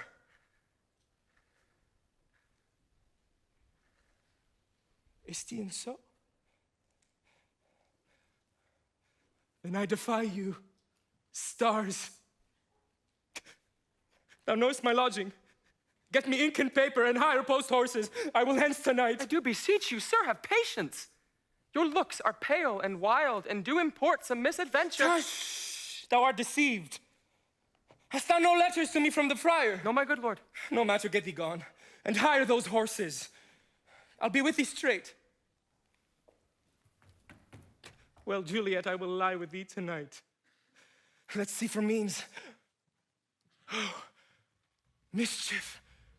Thou art swift to enter in the thoughts of desperate men. I do remember an apothecary, and hereabouts he dwells, which late I noted in tattered weeds, with overwhelming brows, culling of simples. Meager were his looks, sharp misery had worn him to the bones. Noting this penury to myself, I said, and if a man did need a poison now, whose sale is present death in Mantua, here is the caitiff wretch who would sell it him. Oh, this same thought did but forerun my need, and this same needy man must sell it me. What ho!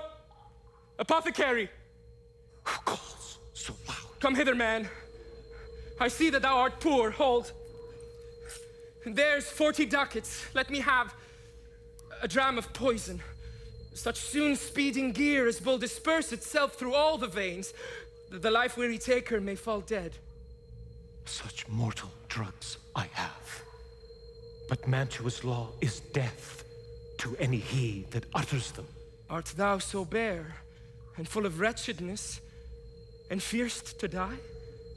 Death is in thy looks. Contempt and beggary hangs upon thy back. The world is not thy friend, nor the world's law.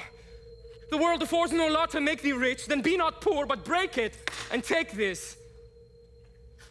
My poverty, but not my will, consents. I pay thy poverty, and not thy will. Put this in any liquid thing you will, and drink it off. And if you had the strength of 20 men, it would dispatch you straight. There is thy gold, worse poison to men's souls, doing more murders in this loathsome world than these poor compounds that thou mayest not sell. I sell thee poison, thou hast sold me none. Farewell, buy food, and get thyself in flesh. Come, cordial and not poison, go with me to Juliet's grave, for there must I use thee. Holy Franciscan friar, brother Ho! This same should be the voice of Friar John. Welcome from Mantua. What says Romeo?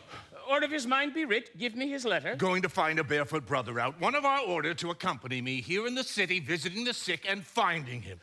The searchers of the town, suspecting that we both were in a house where the infectious pestilence did reign, sealed up the doors and would not let us forth, so that my speed to Mantua there was stayed. Who bare my letter then to Romeo? I could not send it. Here it is again. No one get a messenger to bring it thee, so fearful were they of infection. Unhappy fortune, by my brotherhood! The letter was not nice, but full of charge, of dear import. Friar John, go hence. Get me an iron crow and bring it straight into my cell. Brother, I will bring it thee. Now must I to the monument alone. Within this 3 hours will fair Juliet wake. Poor living corse, closed in a dead man's tomb. Give me the light, and stand thou all aloof. Yet take it hence, for I would not be seen. Under yon yew trees lay thee all along, holding thy ear close to the hollow ground. So shall no foot upon the churchyard tread, but thou shalt hear it. Whistle then to me a signal that thou hearest something approach. Do as I bid thee, go. I am almost afraid to stand alone here in the churchyard. Yet I would venture. Sweet flower, with flowers thy bridal bed I strew. Oh, woe! Thy canopy is dust and stones, which with sweet water nightly I will dew. Or wanting that, with tears distilled by moans, the obsequies that I for thee will keep, nightly shall be to strew thy grave and weep. The boy gives warning something doth approach. What cursed foot wanders this way tonight? Give me the wrenching iron. Hold. Take this letter. See thou deliver it to my lord and father. Give me the light. Upon thy life I charge thee. Whatsoe'er thou hearest or seest, stand all aloof and do not interrupt me in my course. Why I descend into this bed of death is partly to behold my lady's face, but chiefly to take thence from her dead finger a precious ring, a ring that I must use in dear employment, therefore hence be gone. But if thou, jealous, dost return to pry in what I further shall intend to do, by heaven, I will tear thee joint by joint and strew this hungry churchyard with thy limbs. I will be gone, sir, and not trouble you. So shalt thou show me friendship. Take thou that, live, and be prosperous, and farewell, good fellow. For all this same, I'll hide me here about. His looks I fear, and his intent I doubt. Thou detestable maw, thou womb of death, gorged with the dearest morsel of the earth. Thus I enforce thy rotten jaws to open, and in despite, I'll cram thee with more food. Stop thy unhallowed toil, vile Montague! Condemned villain, I do apprehend thee. Obey and go with me, for thou must die. I must indeed, and therefore came I hither. Good, gentle youth, tempt not a desperate man. But not another sin upon my head by urging me to fury. Oh, be gone! Oh, Lord, I will go call the watch. By heaven, I love thee better than myself. Stay not! Be gone! Live and hereafter say a madman's mercy. Bid thee run away. I do defy thy conjurations and apprehend thee for a felon here.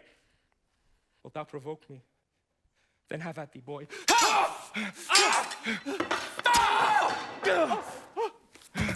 Oh, I am slain. If thou be merciful, open a tomb, lay me with Juliet. In faith, I will. Let me peruse this face. Mercutio's kinsman, noble county Paris. What said my man when my betossed soul did not attend him as we rode? I think he told me Paris should have married Juliet. Said he not so? Or did I dream it so? Or am I mad, hearing him talk of Juliet, to think it was so? Give me thy hand, one writ with me in sour misfortune's book. I'll bury thee in a triumphant grave. A grave? Oh no, a lantern-slaughtered youth. For here lies Juliet, and her beauty makes this vault a feasting presence full of light. Death, lie thou there, by a dead man interred. How oft, when men are at the point of death, have they been merry, which their keepers call a lightning before death? Oh, how may I call this a lightning? Oh, my love, my wife, death that hath sucked the honey of thy breath, hath had no power yet upon thy beauty. Thou art not conquered.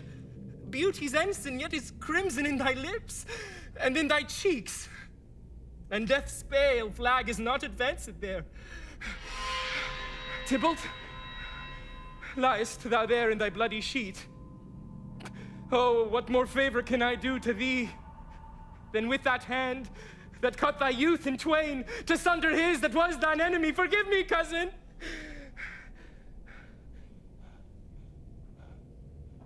Oh, sweet Juliet, why art thou yet so fair? Oh, shall I believe that unsubstantial death is amorous? And that the lean, abhorred monster keeps thee here in dark to be his paramour? For fear of that, I still will stay with thee, and never from this palace of dim night depart again. Here will I remain with worms that are thy chambermaids. Oh, here will I set up my everlasting rest and shake the yoke of inauspicious stars from this world-wearied flesh. Eyes, look your last. Arms, take your last embrace. And lips, O you, the doors of breath, seal with a righteous kiss a dateless bargain to engrossing death.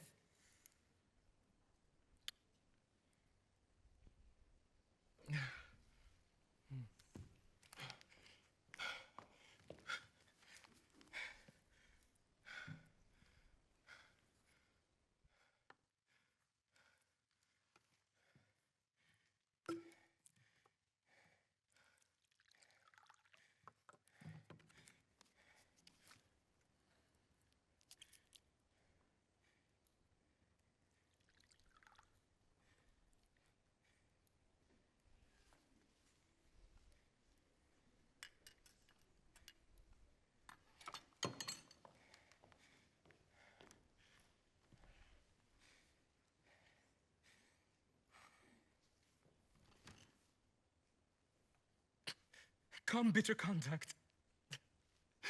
Come, unsavory guide. Thou desperate pilot, now, at once, run on the dashing rocks thy seasick, wearied bark. Here's to my love.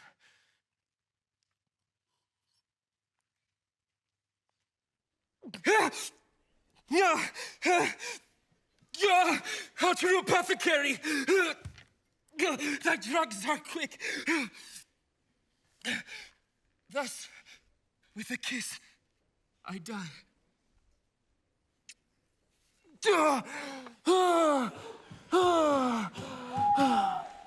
Saint Francis, be my speed.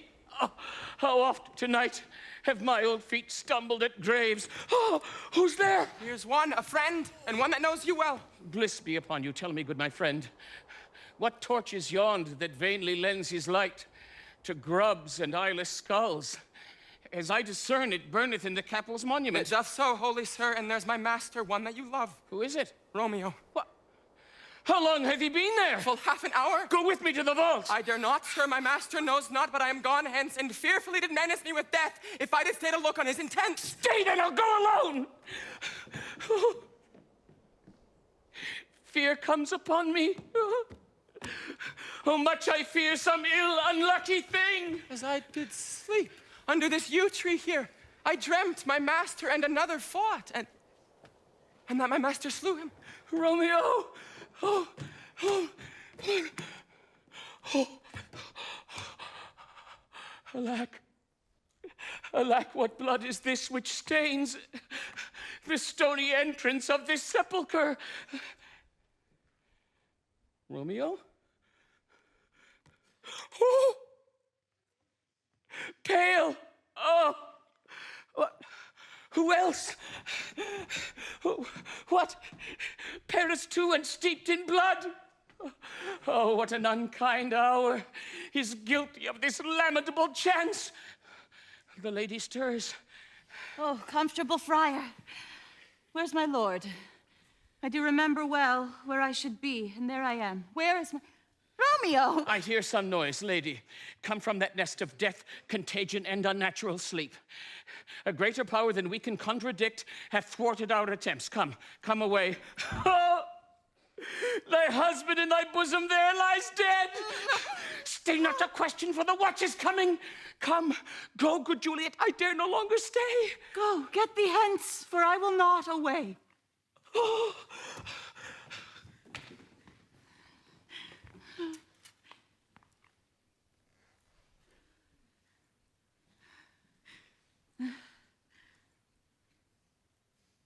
What's here?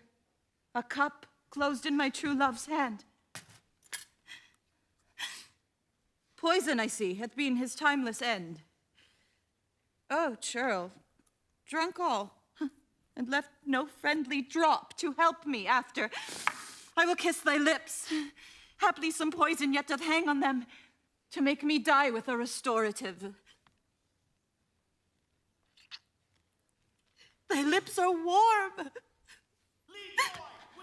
Yea, noise, then I'll be brief. Oh, happy dagger, this is thy sheath. There rest, and let me die.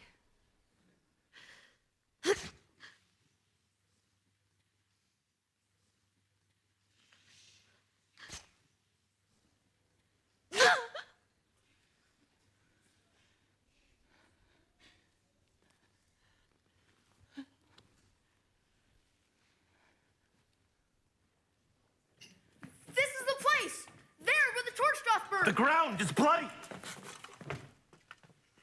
Oh, most pitiful sight. Go tell the prince. Run to the Capulets. Raise up the Montagues. Some others. Search!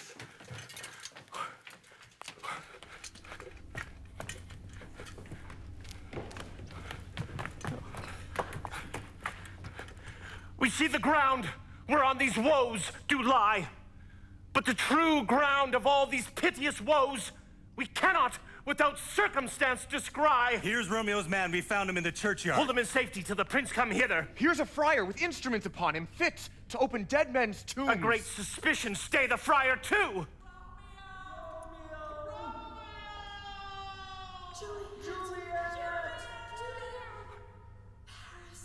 What misadventure is so early up that calls our person from our morning's rest? What should it be that they so shriek abroad? The people in the street cry Romeo, some Juliet, and some Paris, and all run with open outcry toward our monument. What fear is this which startles in our ears? Sovereign, here lies the County Paris slain, and Romeo dead, and Juliet dead before, warm and new killed. Oh, heavens! Oh, wife, look how our daughter bleeds. Oh, me, this sight of death is as a bell that warns my old age to a sepulchre. Come, Montague, for thou art early up to see thy son and heir now early down. Alas, my liege, Benvolio is dead tonight. Grief and his own hand hath stopped his breath. What further woe conspires against my age? Look, and thou shalt see. Oh, most woeful hour that e'er time saw. O thou untaught, what manners is in this? To press before thy father to a grave? Seal up the mouth of outrage for a while, till we can clear these ambiguities, and another spring their head, their true descent. Bring forth the parties of suspicion. I am the greatest, able to do least. Yet most suspected as the time and place doth make against me of this direful murder. Then say at once what thou dost know in this. Romeo, their dead, was husband to that Juliet, and she, their dead, that Romeo's faithful wife. I married them, and their stolen marriage day was Tybalt's doomsday, whose untimely death banished the new-made bridegroom from this city. For whom, and not for Tybalt, Juliet pined. You, to remove that siege of grief from her, betrothed and would have married her perforce to County Paris. Then comes she to me, and with wild looks bid me devise some mean to rid her of this second marriage, or in my cell there would she kill herself. Then gave I her, so tutored by my art, a sleeping potion, which so took effect as I intended, for it wrought on her the form of death. Meantime I writ to Romeo that he should hither come as this dire night to help to take her from her borrowed grave.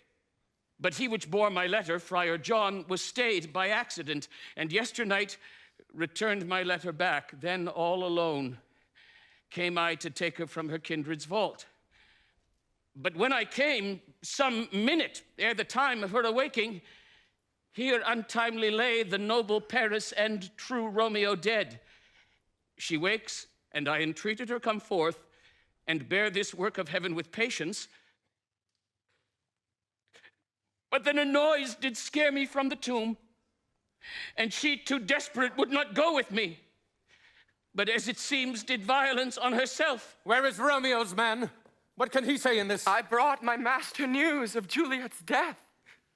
And then in post, he came from Mantua to this same place, to this same monument. This letter he early bid me give his father. Give me the letter, I will look on it. Where is the county's page that raised the watch? Sirrah, what made your master in this place? He came with flowers to strew his lady's grave, and bid me stand aloof, and so I did. Anon comes one with light to ope the tomb, and by my master drew on him. And then I ran away to call the watch.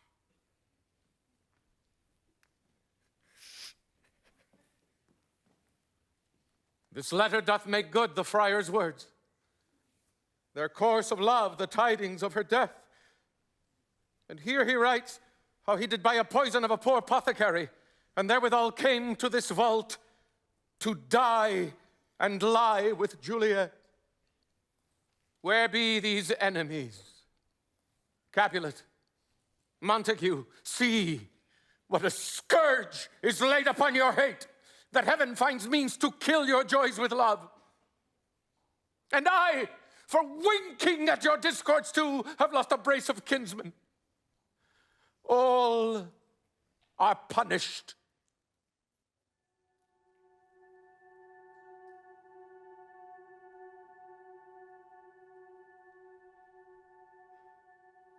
O brother Montague, give me thy hand. This is my daughter's jointure, for no more can I demand. But I can give thee more, for I will raise her statue in pure gold, that while Verona by that name is known, there shall no figure at such rate be set as that of true and faithful Juliet. As rich shall Romeo's by his ladies lie, poor sacrifices of our enmity. A glooming peace this morning with it brings. The sun for sorrow will not show his head. Go hence to have more talk of these sad things. Some shall be pardoned, and some punished. For never was a story of more woe than this of Juliet and her Romeo.